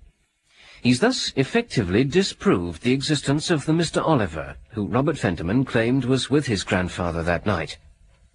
The morning after making this discovery, however, Wimsey learns that Robert Fentiman has disappeared. Now, Murbles, take a seat and calm down. Oh, thank you, Lord Peter, thank you. Major Fentiman is possibly not fleeing from justice after all. Indeed. No. Since you telephoned me from Richmond earlier, I believe I've discovered where he's gone. And I think it will probably surprise you as much as it surprised me. Now, just listen to this. It's a letter from my sleuth, from Sleuths Incorporated, the bloke who followed Fentiman to Southampton. And he writes from Paris as follows. My lord, while making a few inquiries at Southampton, pursuant to the investigation with which your lordship entrusted me, what marvellous English these fellows write, don't they? I came almost accidentally, almost, I think that's very good, upon a trifling clue which led me to suppose that the party whom I was instructed by your lordship to keep under observation, he means Fentiman, had been less in error than we thought. In short, thank God for that, eh? I believe that I have myself come upon the track of O. You know, these fellows are amazingly cautious, while, I mean, you might just as well write Oliver and have done with it. Oliver? Yes, but now, just let me finish, Melville, let me finish. And have followed the individual in question to this place. Now, I have telegraphed to the gentleman, your friend, that's Fentiman again, to join me immediately with a view to identifying the party. And I will, of course, duly acquaint your lordship with any further developments in the case. Yours, etc., Jas Tomlinson. But, Lord Peter, surely the man must be mistaken. Well, I jolly well hope so, yes. It'll be a bit galling to have Oliver turn up just when we've proved so conclusively that he don't exist. Meanwhile, Fentiman's clearly popped over to France. Probably took the 10:30 boat from Folkestone. I don't know how we're going to get hold of him now. Lord Peter, we must send someone to Paris immediately in search of them. Why? To fetch Major Fentiman back, of course. But look here, Burbles, if there really is an Oliver after all, it rather upsets our calculations, don't it? Yes, it does. But even if this latest development should eventually exonerate Robert Fentiman in the matter of the attempted fraud, I cannot see that it will affect our conclusions as to the hour of the General's death. There's therefore no need for his body to be exhumed, far less for all the unpleasantness such a business may give rise to. We must accordingly stop the exhumation at once, and Major Fentiman's signature is required to do so. Oh, Lord, yes. I say that's a bit awkward. Well, if I could stop it myself, I would, but I hardly think I can. Major Fentiman is his grandfather's executor and personally made the application to the Home Office. We'll have to hope the sleuth lets us know where they are then. No point in going over to look for them. They've probably left Paris by now. I wouldn't be surprised if the elusive Mr. Oliver wasn't halfway to Rome already. When's the exhumation fixed for? The day after tomorrow. It'll be a quiet affair, I take it. No flowers, what? It will be held under the discreet cover of darkness, as is customary, Lord Peter. Of course. We're to be at the cemetery at 6 p.m. Then I think we might as well go ahead with it, Marbles. After all, it won't make things any worse, will it?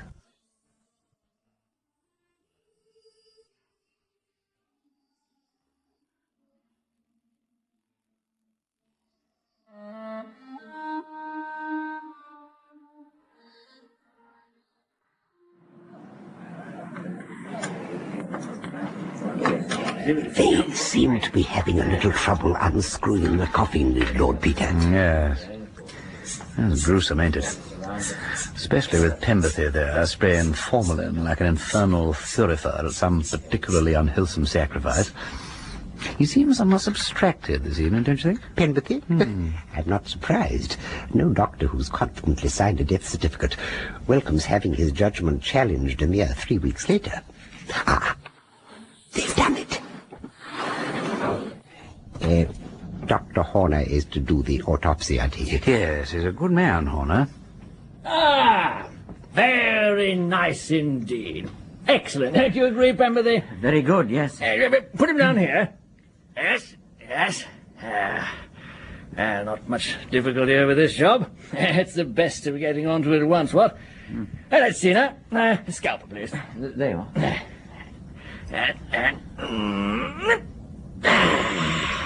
It's it.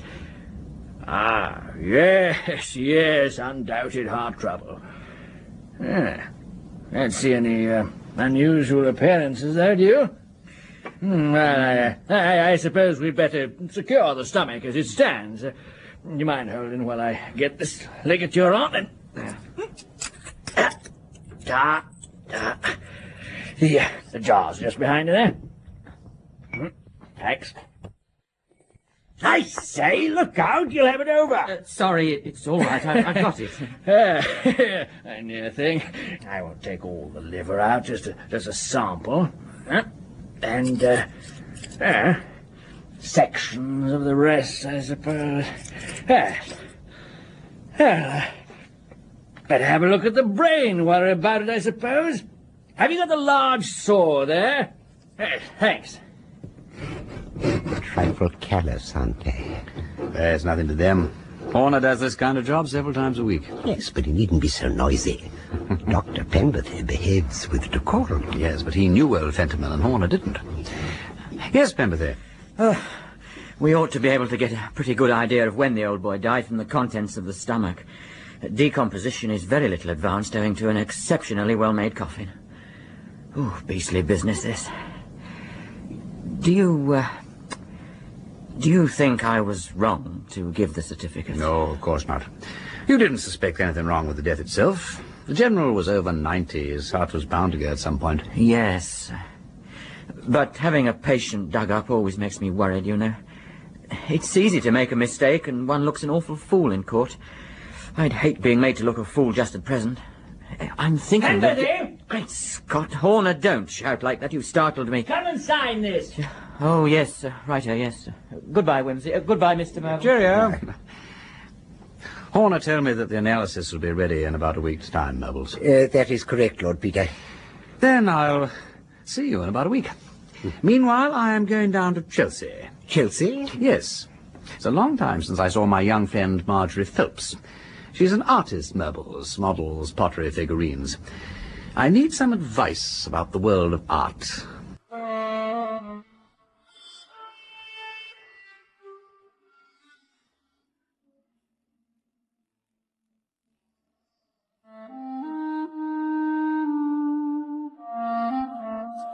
Lord Peter, how nice to see you. Do come in. Shan't I be in the way? Not a scrap. You don't mind if I go on working? Oh, rather not, no. I say, that's attractive, Marjorie. Rather pretty. But it's a special order and one can't afford to be particular. Well, what can I do for you? You can tell me all you know about Miss Anne Dorland. Anne Dorland? Great heavens, you haven't fallen for Anne Dorland, have you? I've heard she's come into an awful lot of money. You have a perfectly disgusting mind, Miss Phelps. I have not fallen for the lady. If I had, I'd manage my affairs without assistance. And she hasn't come into the money yet, either. Oh, I thought Lady Dormer left her $500,000 or so. Well, the old lady made rather a comical will.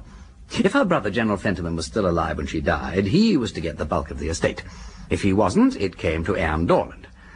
Now, I've been spending the last fortnight proving that the second of these two is the true bill. At least, nearly proving it. The analysis of the old boy's stomach should make it 100% certain. I see. And what do you want to know about Anne Dorland? Well, what's she like? To look at? Among other things. Well, she's rather plain. She has dark, straight hair, cut in a bang across the forehead and bobbed, like a Flemish page. Mm-hmm. Her forehead's broad, she has a square sort of face and a straight nose, quite good. Also, her eyes are good, grey, with nice heavy eyebrows, not fashionable a bit. But she has a bad skin and rather sticky-out teeth, and she's dumpy. How very observant. She's a painter, isn't she? Well, she paints. I see. A well-off amateur with a studio, what? Yes. Lady Dormer was very decent to her. Gave her a big room in her house and let her do more or less what she liked. She gave parties there. Rather incompetently, I'm afraid. No, she's never really been one of us. I think really she ought to have been something in the city. She has brains, you know. She'd run anything awfully well. But she isn't creative. And then so many of our little lot seem to be running love affairs. And a continual atmosphere of hectic passion is very trying if you haven't got any of your own. Has Miss Dorland a mind above hectic passion? Well, no. I dare say she would quite have liked that. But nothing came of it. Why are you so interested in having Anne Dorland analysed? I'll tell you someday. It ain't just vulgar curiosity. But I say, look here. Suppose I ever wanted to run across her accidentally on purpose, if you follow me. Where should I be likely to find her? Oh, you do seem thrilled about her. You'd better come with me to the Rushworths' party next week. She's bound to be there. Though when I say party, it'll be pretty deadly. They go in rather for science and improving the submerged tenth and all that. I believe Naomi Rushworth's new young man is going to read a paper on ductless glands. Ah, yes, they're the latest thing, aren't they? Oh, yes. They're ever so much more up-to-date than vitamins. The Rushworths are all over glands. In the social sense, I mean. Come along. I will, Marjorie, I will indeed. Thank you.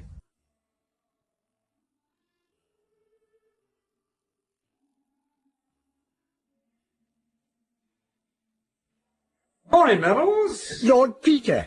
Good morning to you. Hark, hark, the lark at heaven's gate sings. He is coming, my own, my sweet. Were it ever so airy a tread. He will be here any moment now. Who will? Robert Fentiman. Ah, I'd almost given up hope in that direction. So had not I. I said to myself, he is not lost but gone before, and it was so. But has he returned of his own accord? Not altogether. He was, if I may so express myself, led. Almost, in fact, led on. Or moor and fen, or crag and torrent, don't you know? Is Mr. Murbles in? Yeah. Yes, sir. It is the cannons open and raw. Ah, there you are, Wimsey. Morning, Murbles. Now, look here, Wimsey. What's the meaning of all this? Here's that damned detective fellow of yours leading the devil of a dance all over Europe and home again, and then this morning he suddenly turns round and tells me you want to see me here with news about Oliver. What the devil do you know about Oliver? Oliver? Oh, yes. Yes, he's an elusive personality. Almost as elusive in Paris and Rome as he was in London. Did you have a jolly time abroad, old man? I suppose you didn't like to tell your companion that he and you were chasing a will-o'-the-wisp? What are you talking about? Lord Peter, has your detective vouchsafed any explanation of his extraordinary behaviour in keeping us in the dark for over a week as to his and Major Fentiman's movements? I'm afraid I owe you the explanation, Murbles. You see, I thought it was time that the carrot was dangled before the other donkey. I knew that if we pretended to find Oliver in Paris, Fentiman would be in honour bound to chase after him. Because he couldn't really refuse to go without confessing that there was no such person as Oliver. Could you, Major? Damnation. You cunning little devil. Do you mean to say that you invented all this story about Oliver, Lord Peter? The Paris Oliver, yes. I told the sleuth to send a wire from Paris to summon our friend away and keep him away. But why? Simple, Murbles. To make sure he couldn't stop the exhumation. The stomach analysis was essential, you see. Partly because I wanted absolute proof that the General had died on the evening of the 10th. Great Scott! Do you know that too? Yes. I suppose if you've exploded Oliver, you must have spilled all the rest of the beans, eh? If you mean by that expression, are we aware of your disgraceful attempt at fraud, the answer is yes. Oh, well. I suppose this means I don't get the $500,000 from the old boy after all. Now you've proved he was dead when Great-Aunt Dormer died. I imagine it all goes to the Dorland woman instead. No. No? Of course it does, Lord Peter. Not necessarily, Murbles. I fail to understand you. Then listen to this. It's from Dr. Horner. Dear Lord Peter, I'm sending you a line in advance to let you know the result of the autopsy on General Fentiman. As regards the ostensible reason for the investigation, I may say that there was no food in the stomach, and that the last meal had been taken several hours previously. The important point, however, is that Following your own rather obscurely expressed suggestion, I tested the viscera for foreign substances and discovered traces of a powerful dose of digitalin, swallowed not very long previous to decease. As you know, the subject whose heart was already in a weak state, the result of such a dose could not but be fatal, and there is no doubt that the General was deliberately poisoned. I have consequently communicated my findings to the public prosecutor, yours, etc., etc., etc. You mean he was murdered? Yes, Fentiman. He was murdered. Inspector Parker of Scotland Yard is now in charge of the case, and if I may say so, it is extremely lucky for you that you had a good bit to lose by the old man's death.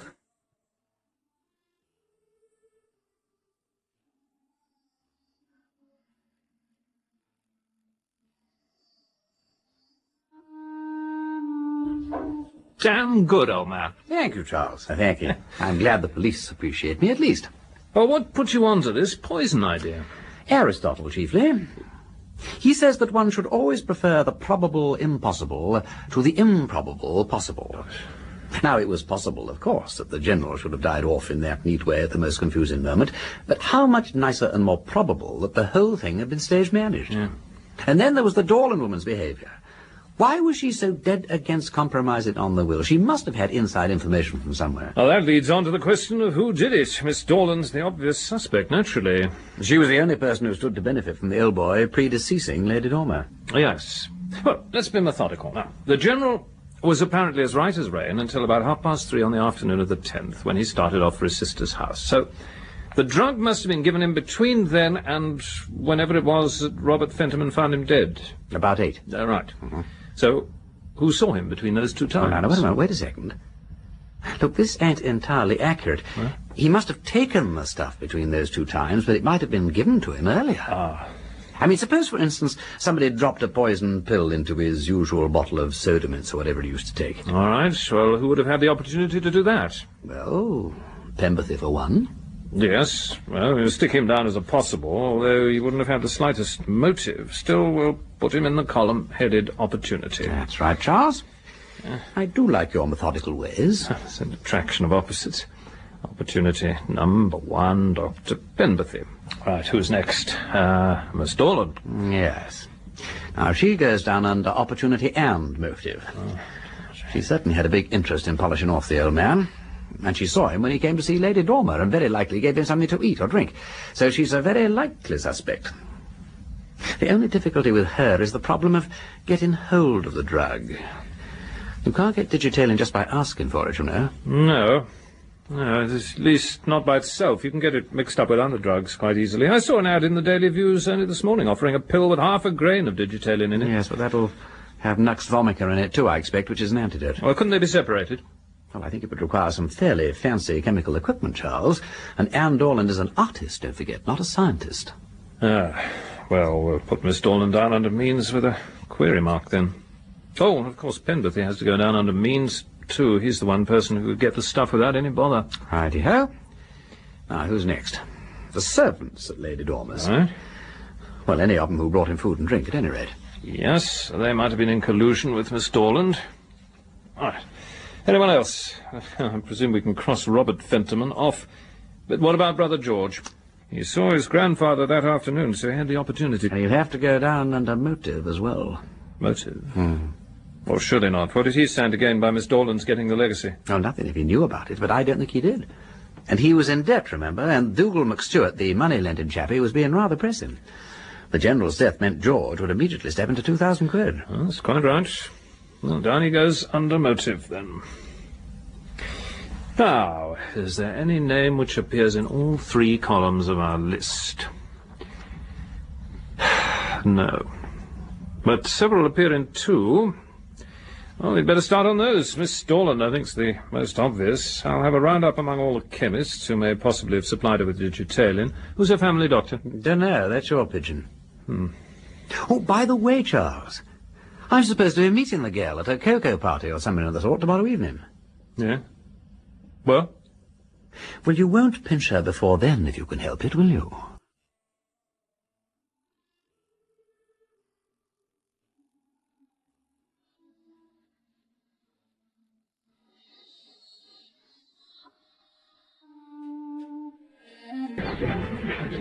I'll introduce you to Mrs. Rushworth, Peter, and then I'll have to go and talk to Naomi about her young man. You're going to leave me, Marjorie? Have to, I'm afraid. I'm supposed to be a friend of Naomi's. I must show an interest. Mrs. Rushworth, this is Lord Peter Wimsey. How do you do? Good evening, Mrs. Rushworth. Thank you so much for allowing me to come along. Delighted to see you. Lord Peter is fearfully keen on glands and things, Mrs. Rushworth. Oh, well, Oh, are you? Oh, it's wonderful, isn't it? Dr. Voronoff, you know, and those marvellous old sheep. Such a hope for all of us. Not that dear Walter is specially interested in rejuvenation. Walter? Naomi's intended. Oh, really? How delightful. Yes. He says life is long and difficult enough as it is. I think he's so right. And the insurance companies have quite set their faces against it, or so I understand. But the effect on character is so interesting, you know. Are you devoted young criminals by any chance? Well, they present a very perplexing problem. How very true. So, perplexing. And just to think that we've been quite wrong about them all these thousands of years. Flogging and bread and water, you know, and Holy Communion, when what they really needed was a little bit of rabbit gland or something to make them just as good as gold. Quite terrible, isn't it? It'll be such a joy for Naomi to be able to help dear Walter in this great work. I hope you will feel eager to subscribe to the establishment of the new clinic. What new clinic? Oh, hasn't Marjorie told you about it? The new clinic to make everybody good by glands. That is what dear Walter's going to speak about this evening. He's so keen, and so is Naomi. It was such a joy to me when Naomi told me they were really engaged, you know. Not that her old mother hadn't suspected something, of course, but young people are so odd nowadays, and they keep their affairs so much to themselves. Yes, they do, don't they? And now, if you will excuse me if I run off and speak to some other people, won't you? I'm sure you'll be able to amuse yourself. No doubt you have many friends in my little gathering. Well, no, I don't think that... Well, yes. Good heavens, there's Dr. Pemberthy. Dear Walter! Walter, I couldn't think what had kept you, you know. Pemberthy? Good Lord. A very sound man. Don't think the worse of his work from seeing him in this crowd. Beggars in a good cause can't be choosers, as we parsons know too well. Father Whittington, isn't it? From the Bermondsey Mission? The same. You're Lord Peter Wimsey, I know. Indeed. We've got an interest in crime in common, haven't we? I'm interested in this glandular theory.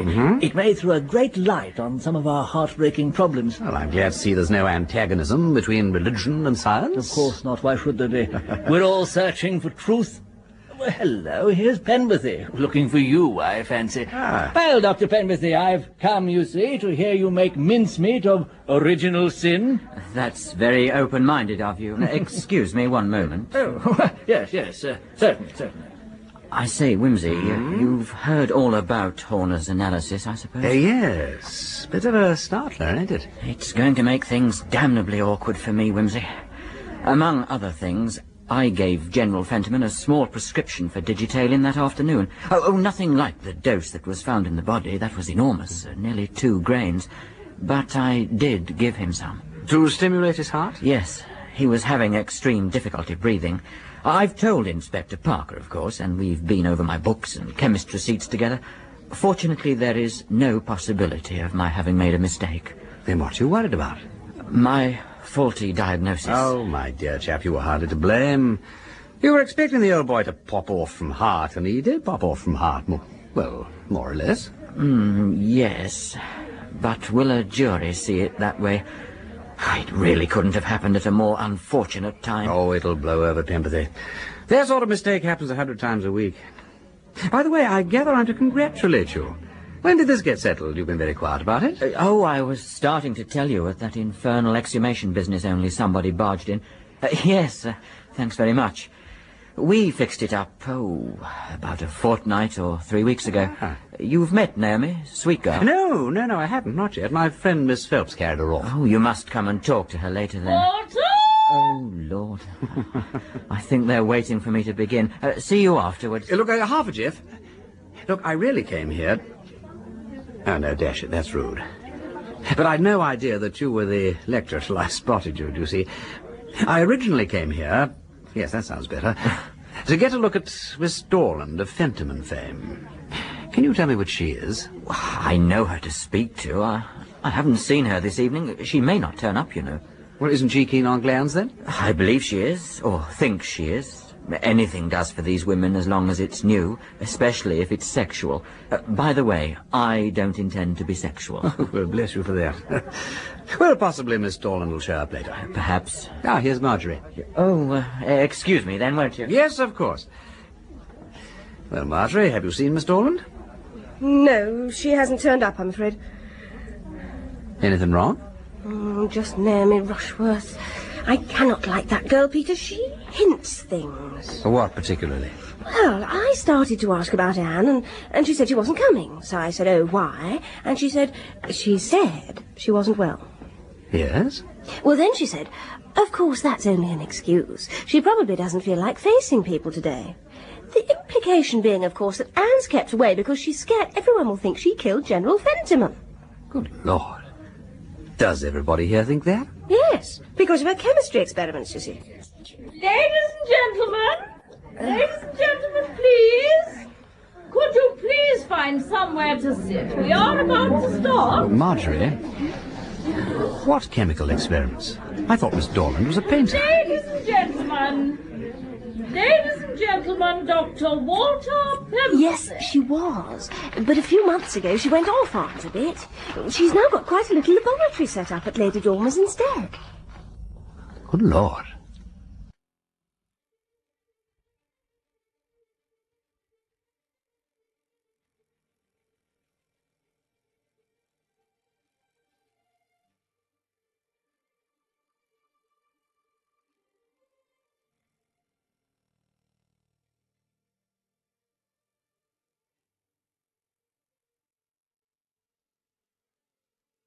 Episode 5, at Lady Dormer's. Lord Peter Wimsey has discovered that General Fentiman was poisoned by an overdose of digitalin. He has also learned that Miss Anne Dorland, who stood to inherit £500,000 if the General died before his sister, Lady Dormer, had a small chemical laboratory at Lady Dormer's house. Inspector Parker, now in charge of the case, goes round to investigate. Now, Mrs. Mitchum, may I ask you first how long you've been housekeeper here? 9 years, come March the 1st. That's quite a time. So you were here when Lady Dormer, the late Lady Dormer, I should say, adopted Miss Dorland. Her ladyship didn't adopt Miss Dorland, officer, not as I understand it. More took her into the house, like, and made her a ward. The young lady was a distant cousin, on the female side of the Fentiman family, and an orphan, I'm told. I see.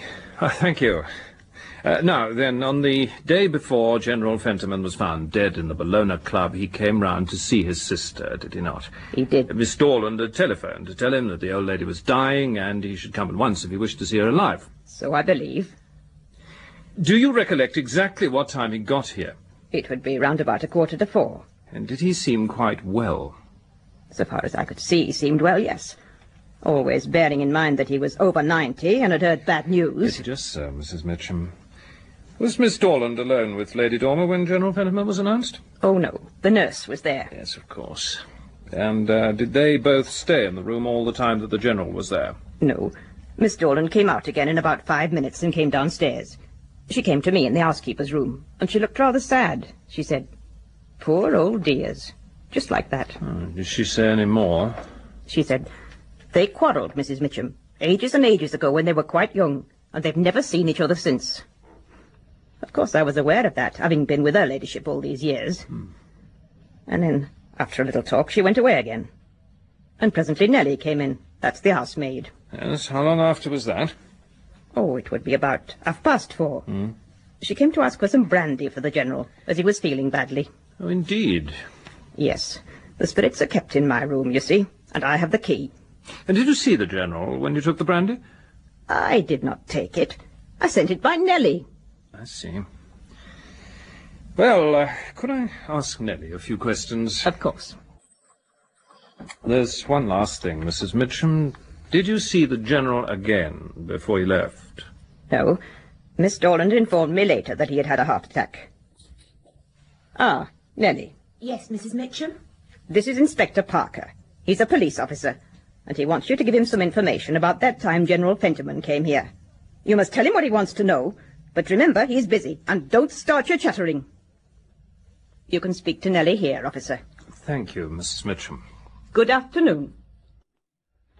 Now, Nellie, now, I hear you were sent to get some brandy for the old gentleman. So tell me what happened. Why, it was like this. After the General had been with Lady Dormer getting on for an hour, the bell rang in her ladyship's room. Yes? It was my business to answer that, so I went up. And Nurse Armstrong put her head out and said, "Get me a drop of brandy, Nellie, quick, and ask Miss Dorland to come here. General Fentiman's rather unwell." So I went for the brandy to Mrs. Mitchum, and on the way up with it I stopped at the studio to tell Miss Dorland. The studio, now, where's that? It's a big room on the first floor built over the kitchen. Used to be a billiard room in the old days with a glass roof. That's where Miss Dorland does her painting and messing about with bottles and things. Messing about with bottles? Yes, chemist stuff and things. Ladies have to have their hobbies, you know, not having any work to do. So the studio also serves as a laboratory? Suppose you could call it that, yes. She uses it as a sitting room, too. I see. Oh, well, go on, Nellie, yes.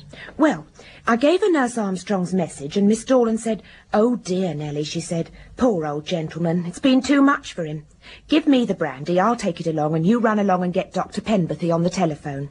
So I gave her the brandy, and she took it upstairs. Now, half a minute. Now, did you see her take it upstairs? Well, no, I don't think I actually saw her go up, but I thought she did. Yes, I see. And did you telephone Dr. Penberthy? Well, yes, of course. But while I was waiting to be put through, Miss Dorland called over the stairs to me to say that the General was feeling a little better and would go round to the doctor, instead of him coming here, like. So William, that's the footman, got a taxi. And a few minutes later, the General comes downstairs with Nurse Armstrong and Miss Dorland holding on to him.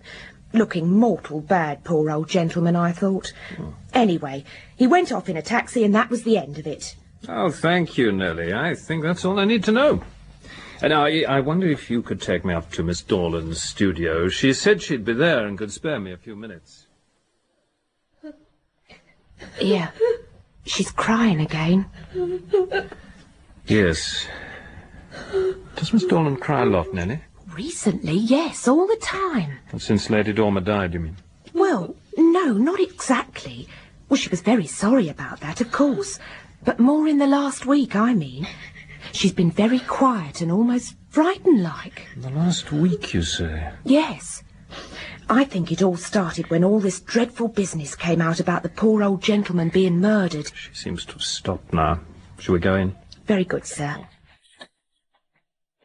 Inspector Parker, miss. Oh, thank you, Nellie. Yes, thank you.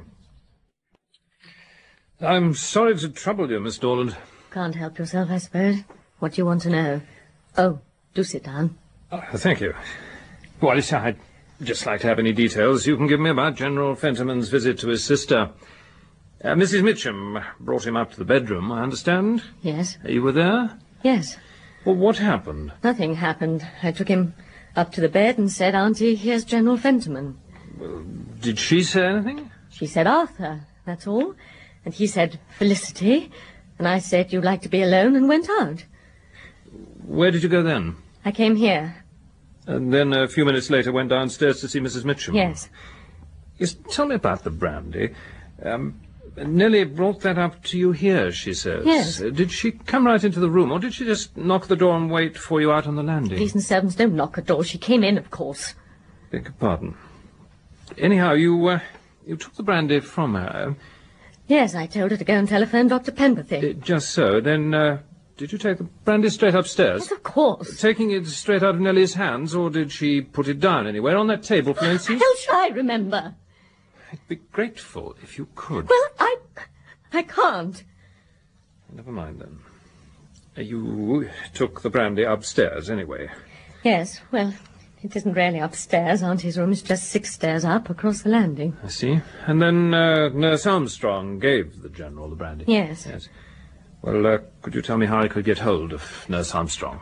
Yes, I've got her address over here somewhere. Ah.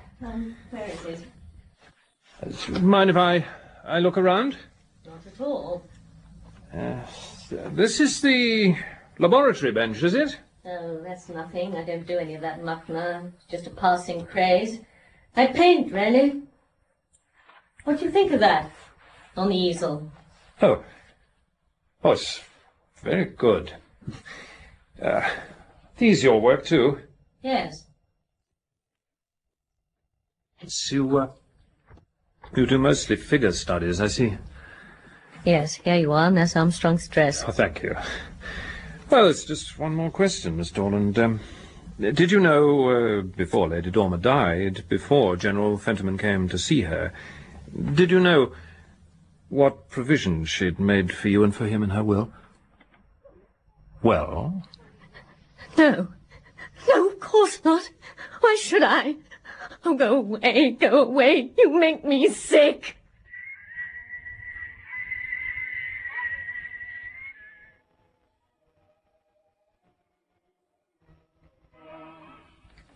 I thought they were pretty frightful, frankly, Peter, but then I'm not well acquainted with the modern school of thought in painting. Faces like eggs, limbs like rubber aren't portraiture, as I understand it. Oh, I wish I'd been there. I'd like to have seen them. Oh, they might have conveyed something to you. You're artistic. Oh, you can come along and look at them any time, of course, if you want to. You haven't had them taken away for examination, then? Oh, no, only the chemical apparatus and substances. Mm-hmm. Even that's a bit of useless nonsense, really. Anything suspicious would obviously have been destroyed weeks ago. Yeah, very true. And anyway, Peter, the time factor worries me. I mean, supposing she did buy some digitaline mixed with an antidote, suppose she was able to separate the two using that equipment. And supposing she did give it to the old boy in his B&S, why should it take all that time to work? According to Penberthy, an enormous dose like that would take effect pretty quickly. In what way, Charles? I mean, what would the symptoms have been? Sickness, vertigo, that sort of thing. Penberthy also said that any sudden movement, the old boy springing to his feet suddenly, for instance, would have been liable to cause sudden syncope and death. You know, I think I would like to see those pictures. Eh? Oh. Very well. But, Peter, if Anne Dorland didn't do it, well, we ought to examine the other suspects, oughtn't we? Penberthy, I suppose, is still technically on the list, although there's no possible motive there. And, well, how about George Fentiman? And after all, bar Robert, he was the last interested person to see the General alive. Yes, George Fentiman. He is the nearest in point of time. In fact, he fits it very well in point of time. He and the General were in the taxi together from about 6:15 until about past. And Robert found the old boy dead at about 8 o'clock. So, allowing that the stuff was given in a pill... Which it would have to be in a taxi. Yes, as you say, in a pill, which would have taken a bit longer than the same stuff taken in solution. Then the General might quite well have been able to get to the Bellona and see Robert before collapsing. Very nice. But how did George get the drug? Yes, I know. Well, that is the first difficulty. Yeah, and how did he happen to have it on him just at that time? He couldn't possibly have known that General Fentiman would run across him just at that moment. Well, he might have been carrying the stuff about with him, waiting for a good opportunity to use it. Don't forget George needed 1,500 desperately to pay Dougal McStewart, Charles. Yes, I realise that.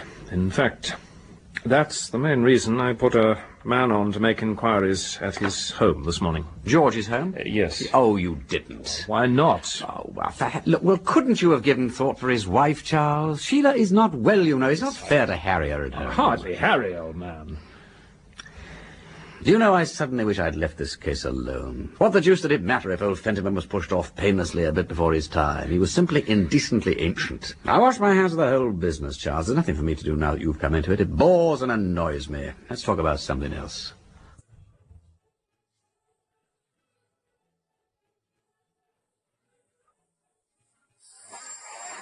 All right, Bunter, I'll answer it. Hello, Wimsey speaking. Is that Lord Peter? Yes? Oh, good. This is Sheila Fentiman. Do you know where George is? Well, I've no idea. Hasn't he come home? It's nearly midnight. No, and I'm frightened. Some people were here this morning.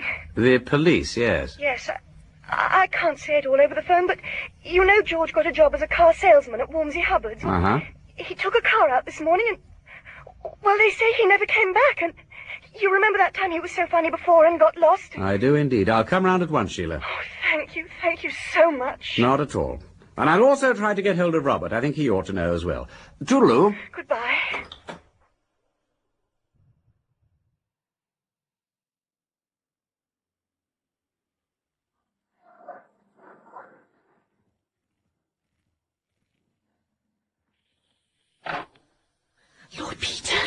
Hello, Sheila. Shh. It's so good of you to come, but I say, please don't make a noise, will you? The Munses complain, you know. Who are the Munses? Landlord and landlady. Oh, blast them, let her complain. Why shouldn't you make a row when you're worried about George? After you. Besides, if we whisper, they'll think we are no better than we ought to be, what? Now then, my child, what is all this about? Good gracious me, you are as cold as a pesh melba. Well, no wonder, the fire's half out. Now, let me put some coal on it. It's all right, really. I brought half a bottle of whiskey with me. You better have a spot. Oh, no, thank you. Lord Peter George is... Well, have some bottle, then. He must have something. Now, come on. Sit down, I'll make you some. Lord Peter, I must tell you about George. Oh, yes, I'm sorry. I didn't mean to be a bully. Forgive me. Yes, tell me about George. Well, as I said, I'm terribly afraid it's his shell shock again. Ever since the story of the murder came out, you see, he's been very nervy and jumpy, and in the last 2 days he started, well, muttering. Oh, dear. Does that mean another of his queer fits coming on? That's what I'm afraid of, yes. If he's lost his memory again, Lord Peter, he may be wandering around anywhere, and you know how little care he takes of himself when he's like that. Yes, I do indeed. When did you see him last? At breakfast. That was when the police arrived. Tell me about that. Well, we were sitting at the table there. I sit facing the window, and I saw these two men coming up the path. Carelessly, I said, "Hello, who are these? They look like plainclothes policemen." Well, at that, George jumped up and rushed out of the room. I heard him rummaging in the bedroom, and I was just going to see what he was up to when Mr. Munns ushered the police in. Who's that? Oh, that'll be Mrs. Munns. I'll have to see what she wants. Yes? There you are, Joe. See? I told you. I thought as there was something behind all this talk of the captain being missing. Pew didn't expect him to be missing, I suppose, Ma'am. Oh, dear, no. No, your gentleman friend neither, driving up in a big car, and you waiting at the door so's Munns and me shouldn't hear. Not to speak of the police coming here this morning. Up to something they've been, I'd say, Joe. The pair of them. Yeah, that's right. What's the meaning of it, eh? Mr. and Mrs. Munns, I believe. Well, I'm so glad you've come along. I was just about to come over and offer you a drink. Oh, Whiskey? Drink? Oh, the impudence! Mr. Munns, you'll have a spot with me. Don't you dare, Joe Munns. Well, I don't know. No. Yes. I can see you're a gentleman, sir. Why not? Splendid. Sheila, you have one too. Thanks. Joe Munns, put that down at once. Call yourself a man. You... Oh, shut up. Oh. Sorry about that, sir, Mrs. Fenterman. Well, here's friends all round, eh? Mud in your eye? Yeah. Well, you'll allow it. It looked a bit queer, though, didn't it? I mean, the police this morning asking all them questions and emptying the dustbin all over the backyard. Really?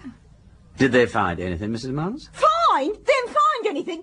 I said, if you want to come upsetting my dustbin, you'll have to come with a search warrant, I said. Well, that's the law, and they couldn't deny it. They can either come here in a fitting way, or they can go and whistle for their bottle. What bottle? The bottle they were looking for in my dustbin. What the captain put there after breakfast. What? What bottle was that, Mrs. Munns? Oh, one of them little tablet bottles. Same as you have, standing on the washhand stand, Mrs. Fenterman. When I saw the captain smashing it up in the yard with a poker... There now, Primrose. Can't you see if Mrs. Fenterman ain't well? No, I'm quite all right. What was my husband doing? Well, he was breaking up this bottle and throwing the bits in the dustbin. Hello, I said. That's funny. And I went to see what it was, and I put it in an envelope, thinking, you see, as it might be something poisonous. And the cat's such a dreadful thief as he is, I never can keep him out of that dustbin. Anyway, I kept it, because, you see, I thought, if the police did return with a warrant, and I destroyed the bottle, where should I be? Quite right, Mrs. Munns. But I say, look here, Captain Fenterman had shell shock after the war, and he's liable to do these little odd things at times.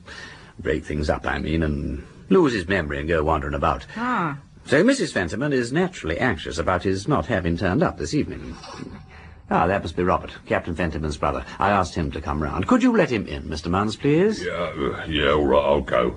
Mrs. Munns, Mrs. Fenterman ain't feeling at all well. We'd better get her to bed as soon as possible. Have you got such a thing as a hot water bottle? Yes, I have. Ah, thank you. Now then, Sheila, everything's going to be all right. Can't you get hold of that bottle, Lord Peter? Make her give it to you. Well, I better not. It'll look suspicious. But I say... Ah, Robert, there you are. What's up, Wimsey? Well, you look half a tick. Sheila, what exactly was that bottle? My heart medicine. I missed it, and it contained digitalin. Oh, Lord.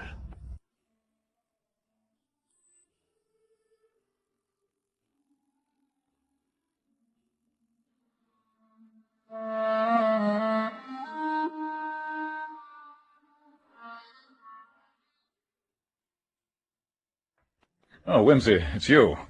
Is Sheila all right? Yes, Mrs. Munn says she's fast asleep. Oh, good. Poor little woman. Yeah, beastly for her, ain't it? Oh, it's pretty damnable all round. Look here, Wimsey.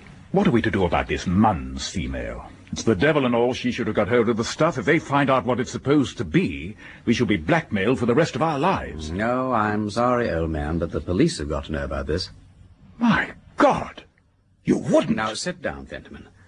Yes, I must. Don't you see that I must? We cannot suppress things. It always means trouble. It's not as though they hadn't got their eyes on us already. You know, they're suspicious. Yes, and why? Who put it into their heads? Well, I did, but the law... Oh, for God's sake, don't start talking about law and justice. Law and justice? You'd sell your best friend for the sake of making a sensational appearance in the witness box? You infernal little police spy. Now, chuck that, Fentiman. I'll not chuck it. You make me sick. I tried to keep out of You this. tried? Don't be a blasted hypocrite. You get out of it now and stay out. Do you hear? Now, listen to me. Get out! You won't do George any Never good, mind that. Are you going to hold your tongue, or do I have to stop your mouth with my fist? Be reasonable, Fentiman. Reason be damned! Are you going to the police? No shuffling? Yes or no? Yes. You dirty little sprat! Now, look here. It's no odds to me what you do or say. You think your brother murdered your grandfather. I don't know whether he did or whether he didn't. But the worst thing you can do for him is to try to destroy evidence. And next time you try to smash anybody's face in, remember to cover up your chin. That's all. Good night.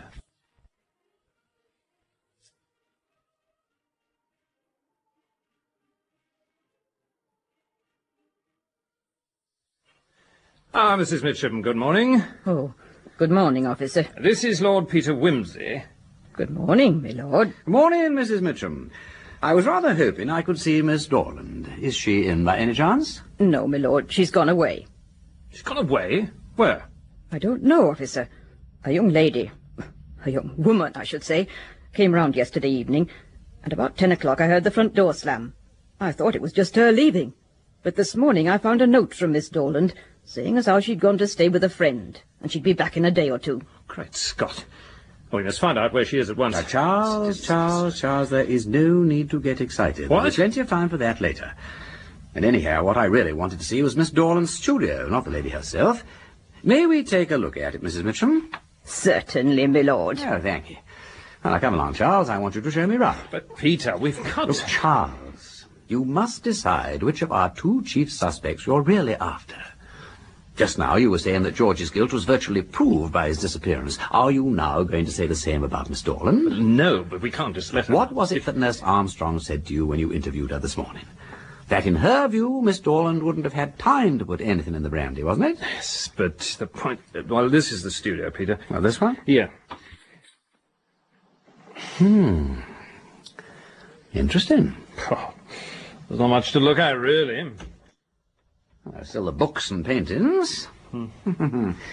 Books, you know, Charles, are like lobster shells. We surround ourselves with them, and then we grow out of them and leave them behind as evidences of our earlier stages of development.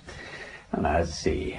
I say, Quain's Dictionary of Medicine over here, the bookmarked action of certain poisons. Oh, that's interesting. Louis Berman's The Personal Equation. And here's Why We Behave Like Human Beings. Julian Huxley's essays, too. Quite a determined effort at self-education, what? Our girls seem to go into that sort of thing nowadays. Yes, hardly nice, is it? Hello, Austin Freeman. Oh, bless me, she must have ordered them wholesale. Through the Wall. That's a good tech story, Charles. All about the third degree. Isabel Ostrander, 3 Edgar Wallaces. Oh, the girl's been indulging in an orgy of crime. I shouldn't wonder. That fellow Freeman's full of plots about poisonings and wills and survivorship, isn't he? If you like, look at the paintings. They're righty here. Pretty awful. Well, don't try to break it gently. Just show me the worst at once. Oh, Lord.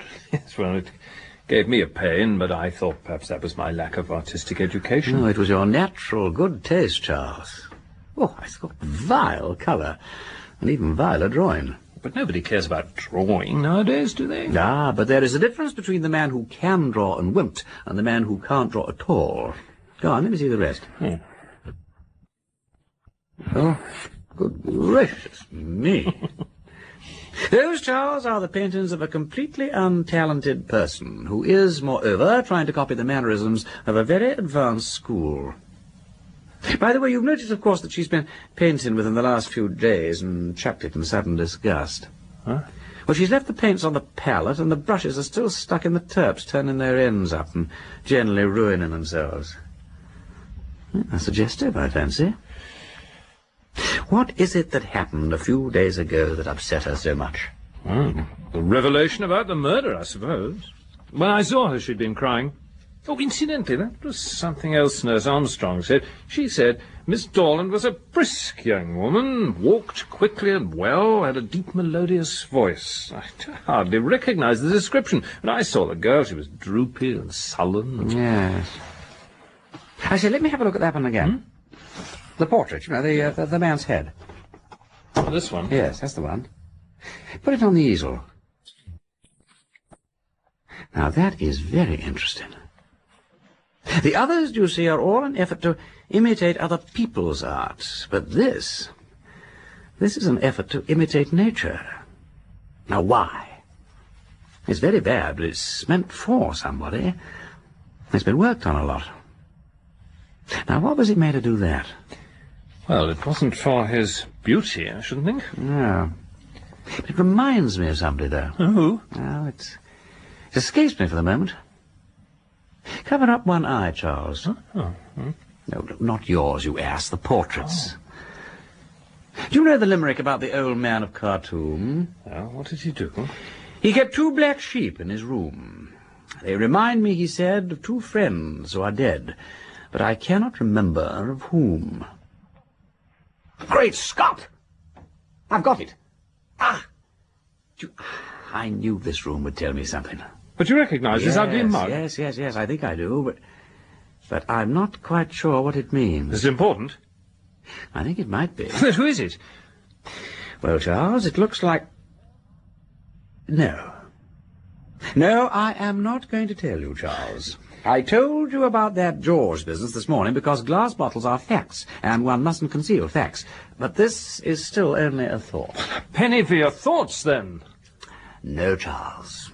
Not even 30 pieces of silver.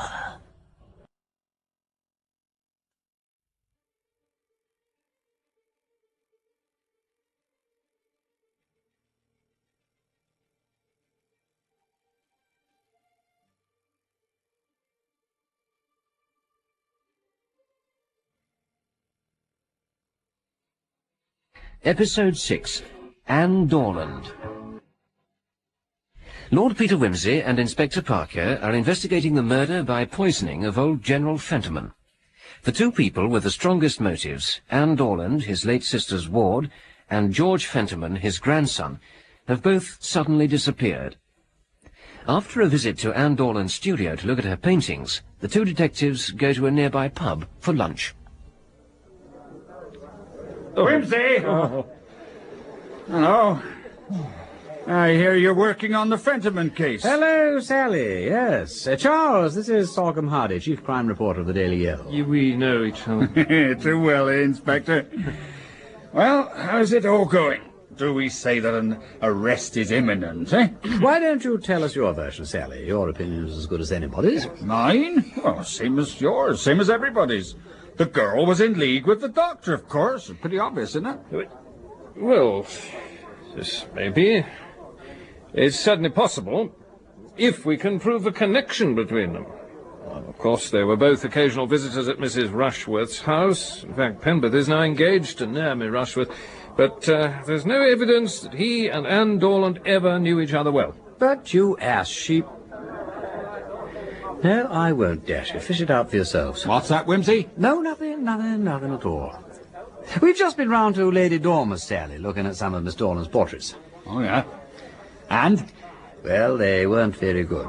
But one in particular was quite revealing. Oh. Well, anyway, Inspector, look here. Any chance of your arresting Pemberthy and Miss Dorland today? Because if so, you will let me know, won't you? Not a chance, old man. I can't arrest them without evidence, unless you can prove to me that they knew each other well, and knew the contents of the will. I've got nothing to go on. And also you've got to explain why, if they did know about the will, they delayed killing the General until the last minute. Well, that's clear enough. What? The old lady looked like seeing him into the grave easily. It was only when she contracted pneumonia that it became necessary to take steps to ensure he died first. That's reasonable. Well, I wonder how Pemberthy's share of the boodle was to be transferred to him. Oh, it's simple if you know Pemberthy. Now, look here. Here's this doctor. Not rich. Retired army surgeon with a brass plate in a consulting room in Harley Street. Lives on a few old dodderers down at the Bellona. Has an idea. If only he could start one of these clinics for rejuvenating people, he could be a millionaire. Then this girl comes along. She's a rich old woman's heiress, and he goes after her. It's all fixed up. He's to accommodate her by removing the obstacle to the fortune, and she obligingly responds by putting the money into his clinic. In order not to make it too obvious, she has to pretend to get a dickens of an interest in rejuvenating glands. So she starts turning up regularly at the Rushworths for meetings. Look a bit clearer. Well, Inspector, that solved your case for you. Yeah. How about you doing me a good turn now and letting me know when you're going to arrest them? I shall need a bit more proof first, Hardy. It's not enough to prove they were acquainted. I want someone who's seen them talking together at least. And they're hardly going to communicate with each other now. Well, of course not. They've quarrelled. What? Well, how the devil do you know that? Because, Charles, you have got it all wrong. What? Well, at least I think you have. You may have got the right solution, but the working of the sum is all wrong. Same as mine used to be at school when I'd looked up the answer in the crib and had to fudge the middle part. Look, I do not believe this story about bribing and corrupting Pemberthy and getting him to do the murder. It don't fit. It don't fit what? Look, it don't fit the portrait or the books. Or what Nurse Armstrong said about Anne Dorland being brisk and alert. It's a mechanically perfect explanation, but I swear it's all wrong. If it's mechanically perfect, it's good enough for me. It's far more than most explanations are. You've got that portrait on the brain, Wimsey. It's because you're artistic, I suppose. Oh, artistic, big hand. This is because I am an ordinary person and have met women and talked to them like ordinary human beings. You and your women. Well, I and my women, what about it? Then learn something. You are on the wrong track, Charles, about this girl. Look, I've met her. You haven't. She impressed me as being guilty. And I will swear that she ain't guilty. Yeah, and then why has she run away? She hasn't run away. She was taken away by a woman friend. No doubt to get her out of that awful house. Oh, you must know, of course. Well, you haven't any real evidence for your theories, if it comes to that. No, I don't despair of getting all the evidence necessary, provided you don't keep me here all day. Goodbye. Goodbye. Oh, Sally, what a piece of a case this is. What a silly, sordid row. Oh, don't worry, Wimsey. Heat of the moment and all that. Patch it up later. Yes, I suppose so. Well, my spirit needs soothing anyway. I shall go and have tea with Marjorie Phillips.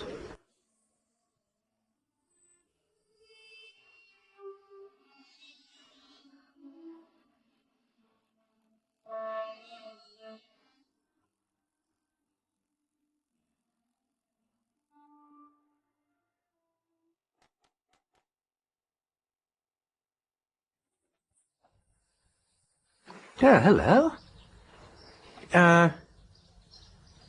Well, good afternoon. Miss Phelps is out. Oh. Will she be long? Half an hour or so. Oh, do you think I might come in and wait? I expect so, if you're a friend of hers. Yeah, thank you. Well, then, What do you want? Want? Yes. You've come to have a look at me, haven't you? I came to see Miss Phelps. And you, the famous sleuth. Oh, I am sorry. Oh, no. Look, I am really awfully sorry to seem so stupid, but honestly, I had no idea who you were until this moment. Hadn't you? Oh, well, it doesn't matter. Look here, would you Would you like me to go? You can please yourself. Well, if you really mean that, Miss Dorland, I should like to stay. I've been wanting to meet you, you know. That was nice of you. First you wanted to defraud me, and now you're trying to... To what? Yours is not a pleasant hobby, Lord Peter Wimsey. Will you believe me when I assure you that I was never a party to Robert Fentiman's fraud? In fact, I showed it up. Very well, if you say so, I must believe it. Oh, do sit down. Oh, thank you. Well, let's talk about something ordinary till Miss Phelps comes in, shall we? What do you want to talk about? Well, now, well, it's rather embarrassing, really. Books. What have you been reading lately? Nothing much. I don't know what I'd do without books. Reading's an escape to me, do you know? Is it to you? How do you mean? Well, it is to most people, I think. Do you know, I remember when something perfectly grinding and hateful happened to me once. I was in a nursing home with... Well, it was with shell shock, actually. I read detective stories all day. They're about the only thing I could read. All the others had the war in them, or love, or some damn thing I didn't want to think about. I understand. You've been through it, haven't you? Everything's pretty hateful, isn't it? Something's hurt you. Yes, oh, all right. Well, now, don't talk about it if you don't want to. A man? Usually is a man, isn't it? Practically always. Fortunately, one gets over it, particularly if one tells somebody about it. Some things are so beastly. Oh, yes, there's quite a lot of things. Birth is beastly, and death. Indigestion, if it comes to that. Sometimes when I think of what's happening inside me to a beautiful supreme de soul with caviar in boats and the croutons and the jolly old little twists of potato and all the gadgets, I could cry. That's better. Look here, you've been brooding over this and you're seeing it all out of proportion. Let's be practical and frightfully ordinary. Is it a baby? Oh, no. Well, that's rather a good thing, because babies, though no doubt excellent in their way, take a long time and come expensive. Is it blackmail? Oh, good heavens, no. Good. Because blackmail is even longer and more expensive than babies. But is it Freudian or sadistic or any of those popular modern amusements? I don't believe you'd turn a hair if it was. Why should I? What did the blighter do? Well, he said I imagined things. He said I had a mania about sex. I suppose you would call it Freudian, really. Is that all? I know plenty of people who would take that as a compliment. But obviously you don't. What exact form of mania did he suggest? Oh, the gibbering sort that hangs round church doors for curates. It's a lie. He did pretend to want me and all that. The beast, I can't tell you the things he said. Oh, poor kid. Look here, this fellow... Was it Pemberley, by the way? How did you know? Well, the portrait, and lots of other things. The things you liked once and then wanted to hide away and forget. You got to know him at the Rushworths, I take it, when? Nearly 2 years ago. Were you keen on him then? No, I was keen on somebody else. Only that was a mistake, too. But later on, Dr. Pemberley... Oh, I don't know, he walked home with me once or twice and then he asked me to dine with him in Soho. Had you at the time told anyone about this comic will of Lady Dormer's? How could I? I never knew anything about it till after she died. Yes, I believe you. I expect he'd heard all about the family quarrel with the General and assumed you'd inherit her money. Did he ask you to marry him?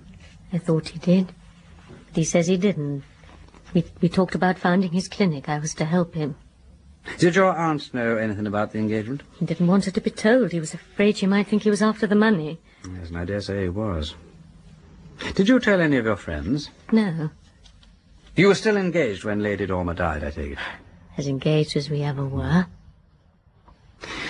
Look here, I'm going to give you a bit of a shock, but it'll have to come sooner or later. Has it ever occurred to you that it was Penberthy who murdered General Fentiman? I wondered.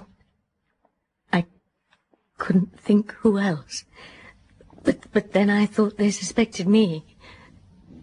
I didn't, you know. Well, of course not. It was Pemberthy. I look at it like this. The General heard that afternoon that this legacy was coming to him.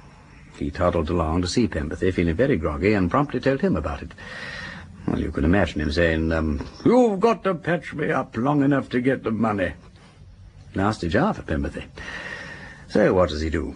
He gives him a slow-working type of pill, probably a powder in a very tough capsule, and he bundles him off home. Unfortunately, the General goes down to the Bellona instead, and he dies there. Robert Fentiman finds the body and hides it, with the result that the old boy's death ain't discovered till the next evening. Well, now, this puts Pemberthy in a bad fix. He can't draw attention to the peculiar appearance of the corpse because he daren't risk a post-mortem. On the other hand, if he keeps quiet, the money may be lost and all his trouble will be wasted. So he puts the time of death as early as he dares and hopes for the best. But the one thing I don't understand is why he didn't then persuade you to compromise with the Fentimans from the start. That would have made him absolutely safe. Oh, but he tried to. And I was so furious at the thought of you all trying to defraud me. Not for myself, you understand, for the clinic. That I wrote to Mr. Pritchard, my solicitor, telling him to have a proper inquiry made and on no account to agree to divide the money. That was what started our first quarrel. But you changed your mind? Yes. He eventually persuaded me and we were friends again. And the next day was the day he broke the engagement. Yes. How did you know? Because I had just been on the telephone to him and told him there was going to be an autopsy. He realized that if he was known to be engaged to you, he was absolutely bound to be suspected. So he hurried to cut the connection with you, purely in self-defense. I see, but why do it in that brutal way? Because, my dear, he knew that that particular accusation would be the very last thing a girl of your sort would tell people about. He made it absolutely impossible for you to claim him publicly, and he bolstered it up by engaging himself to the rush with female. He didn't care how I suffered. No. It was a perfectly diabolical thing to do. Lord Peter, how will I ever be able to prove that I wasn't in league with Dr. Pemberthy? After all, our quarrel and his getting engaged to Naomi could have just been a put-up job between us to get us both out of a difficulty. Well, I don't know yet. But I know you're straight. And I'll damn well see you through. Better answer it, I suppose. Hello? Wimsey. It's taken me hours to track you down. Ah, Charles. Listen, George Fentiman has just been found in Clerkenwell. He's at the police station. He's given himself up. Given? Whatever for? For the murder of his grandfather.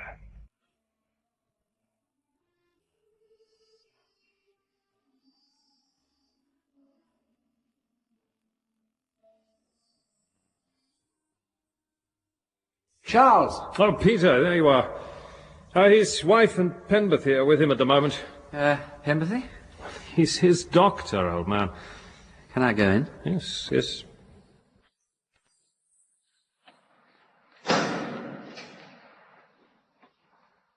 George. I've told them all about it. He's asleep. Don't wake him. Who's asleep, dearest? Oh, I mustn't say the name. He'd hear it, even in his sleep. Even if you whispered it. But he's tired and he nodded off. So I ran in here and told them all about it while he snored, before he could wake and stop me. George, everything's all right. No. You don't understand. He is me, and I am him. I killed my grandfather by giving him digitalin. I didn't remember till I saw the name on the bottle, but I did it. They've been following me about ever since, so I know he must have done it. He told me to smash the bottle so that you shouldn't find out, and they know I was the last person to see him. He's very cunning. Creep up on him quickly now that he's asleep, and bind him in chains, and cast him into the pit. And then I shall be able to sleep. Oh, going to bed, Sheila. I'm going to bed. It's time to go to bed. Yes, dear. It's time to go to bed. Tired. Very tired. Off to bed, old girl. Off to bed. Mrs. Fentiman. Yes. The sergeant's made up a bed in another room. Would you like to take your husband there? Yes, of course. Thank you. He didn't do it, Inspector. It's the old trouble come back again. He thinks he's the devil, you know. He's been like this twice before. Yes, of course. Don't worry. Thank you. Come along, George. So sleepy. Tired. Very tired. Give Mrs. Fentiman a hand, Sergeant. Yes, sir. So tired. Well, Penberthy? Nervous shock with well-marked delusions. 100 years ago, they'd have called it diabolic possession, but we know better. Well, yes, but is he under a delusion in saying he murdered his grandfather, or did he actually murder him under the influence of this diabolical delusion? Can't say at present. Thank you, Doctor. Perhaps you'd come in and see your patient tomorrow morning? Of course. Well, if that's all, Inspector, I'll be moving along. Certainly. Oh, Pemberthy, come round to the Bellona with me for a moment, would you? I'd rather like to have a word with you. Oh, righto.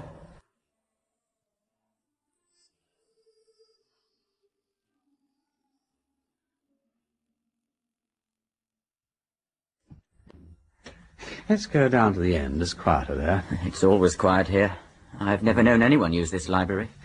Except General Fentiman. He died here. Here, let's sit down.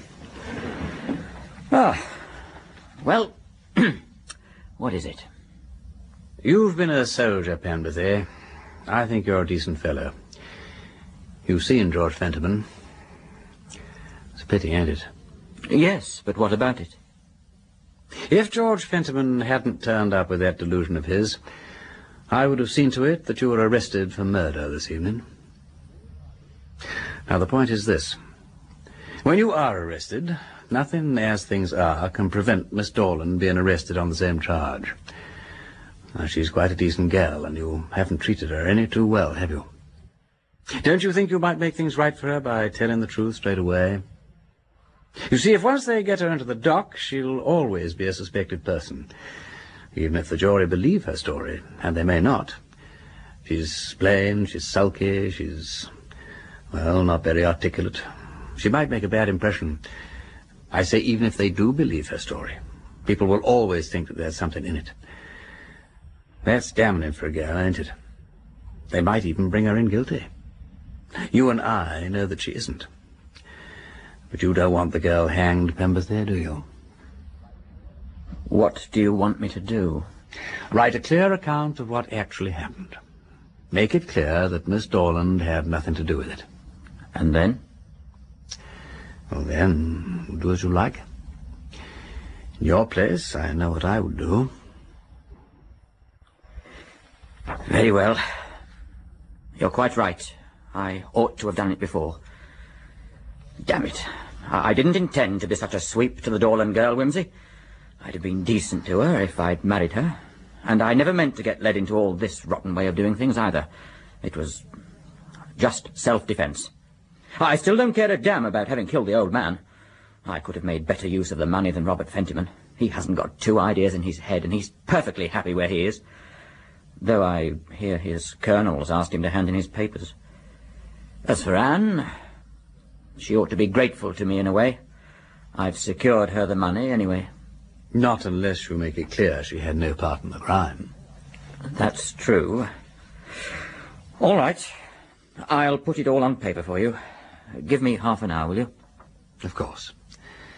I'll be next door in the smoking room.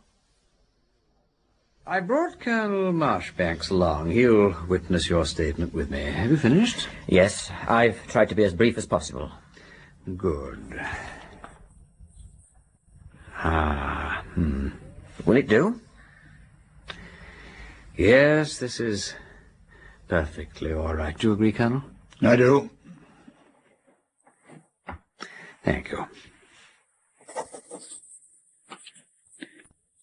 And Dr. Penberthy, now that the paper is in Lord Peter Wimsey's hands, you understand that he can only take the course of communicating with the police. But, as that would cause a great deal of unpleasantness to yourself and to other people, you may wish to take another way out of the situation. As a doctor, you will perhaps prefer to make your own arrangements. If not, I happen to have brought this with me from my private locker. I'm placing it here, in this table drawer, preparatory to taking it down into the country tomorrow. It is loaded. Thank you. Goodbye. Come along, Peter. Thank you, old man. I'm coming, Colonel. Coming. I look on these matters from a soldier's point of view, of course, Peter. Much better to make a clean job of it. And yet, sometimes I think the war has had a bad effect on some of our young men. Nowadays, men, and I'm sorry to say women too, let themselves go in a way that is to me quite incomprehensible. I can understand a man's committing murder in hot blood, but poisoning, and then putting a good ladylike girl into such an equivocal position, no.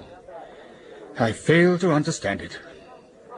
Still, the right course is being taken at last. Motorbike, probably. Yes, the right course has been taken at last.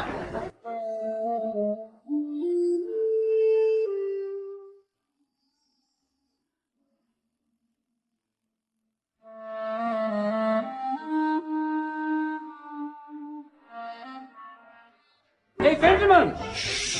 Sorry. Oh, hello, Wimsey. Well, Bellona back to normal, I see. Yes. By the way, I saw George last night. He's getting on splendidly. The doctor says he worked himself into it just out of worry lest he should be suspected. He sent you all sorts of messages, by the way. Well, I must pop round and see him. How's Robert? How have you been getting on with the heiress and the lawyers and all that lot? It was a long argument. Miss Dorland insisted on dividing the money, and I said, no, I couldn't think of it. She said it was only hers as the result of a crime, and Pritchard and Merble said she wasn't responsible for other people's crimes, and I said it had looked like my profiting at my own attempted fraud, and she said not at all, and we went on and on, don't you know. That's a damn decent girl, Wimsey. I know. There's something very fine and straightforward about her. Ah, very true. I wouldn't have thought she was quite your sort, though. Why not? Well, no, hearty and all that. Looks aren't a strong point, are they? It needn't be offensive, Wimsey. Surely I may be allowed to appreciate a woman of intelligence and character. I may not be highbrow, but I have some ideas beyond the front row of the chorus. You don't realize how desperately lonely she's been. She had to take up that art business to give her an interest, poor child. But she's really cut out for an ordinary, sensible, feminine life. You may not understand that with your ideas, but she has really a very sweet nature. Yes, I'm sorry, Fenton. Oh, she made me ashamed the way she took the whole thing. When I think of the trouble I got her into, owing to my damn dishonest tinkering about with... Well, you know. My dear man, you are perfectly providential. If you hadn't tinkered about, as you say, she'd be married to Pemberthy by now. Oh, that's true. And that makes it so amazing of her to forgive me. I mean, she loved that blighter, Wimsey. Oh, you don't know. It's absolutely pathetic. Well, you'll have to do your best to make her forget it. Oh, I look on that as a duty. Just so. Well, you doing anything tonight? Care to come and look at a show? Well, I'm sorry. I'm booked. Taking Miss Dorland to the new thing at the Palladium, in fact. Thought it'd do her good. Buck her up and so on. Good work. Well, I better be moving now. Picking her up at 7. Righty-ho. Cheerio, then, Wimsey. Cheerio, Fenton. And good luck.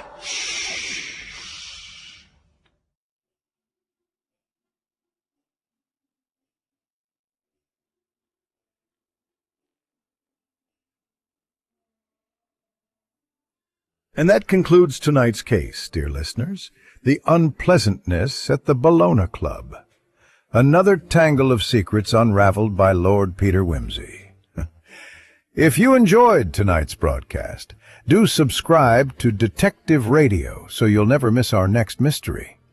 And I'd love to hear from you. Leave a comment below with your thoughts on this episode or the next case you'd like us to cover. Until then, this is Edward signing off, wishing you a good night.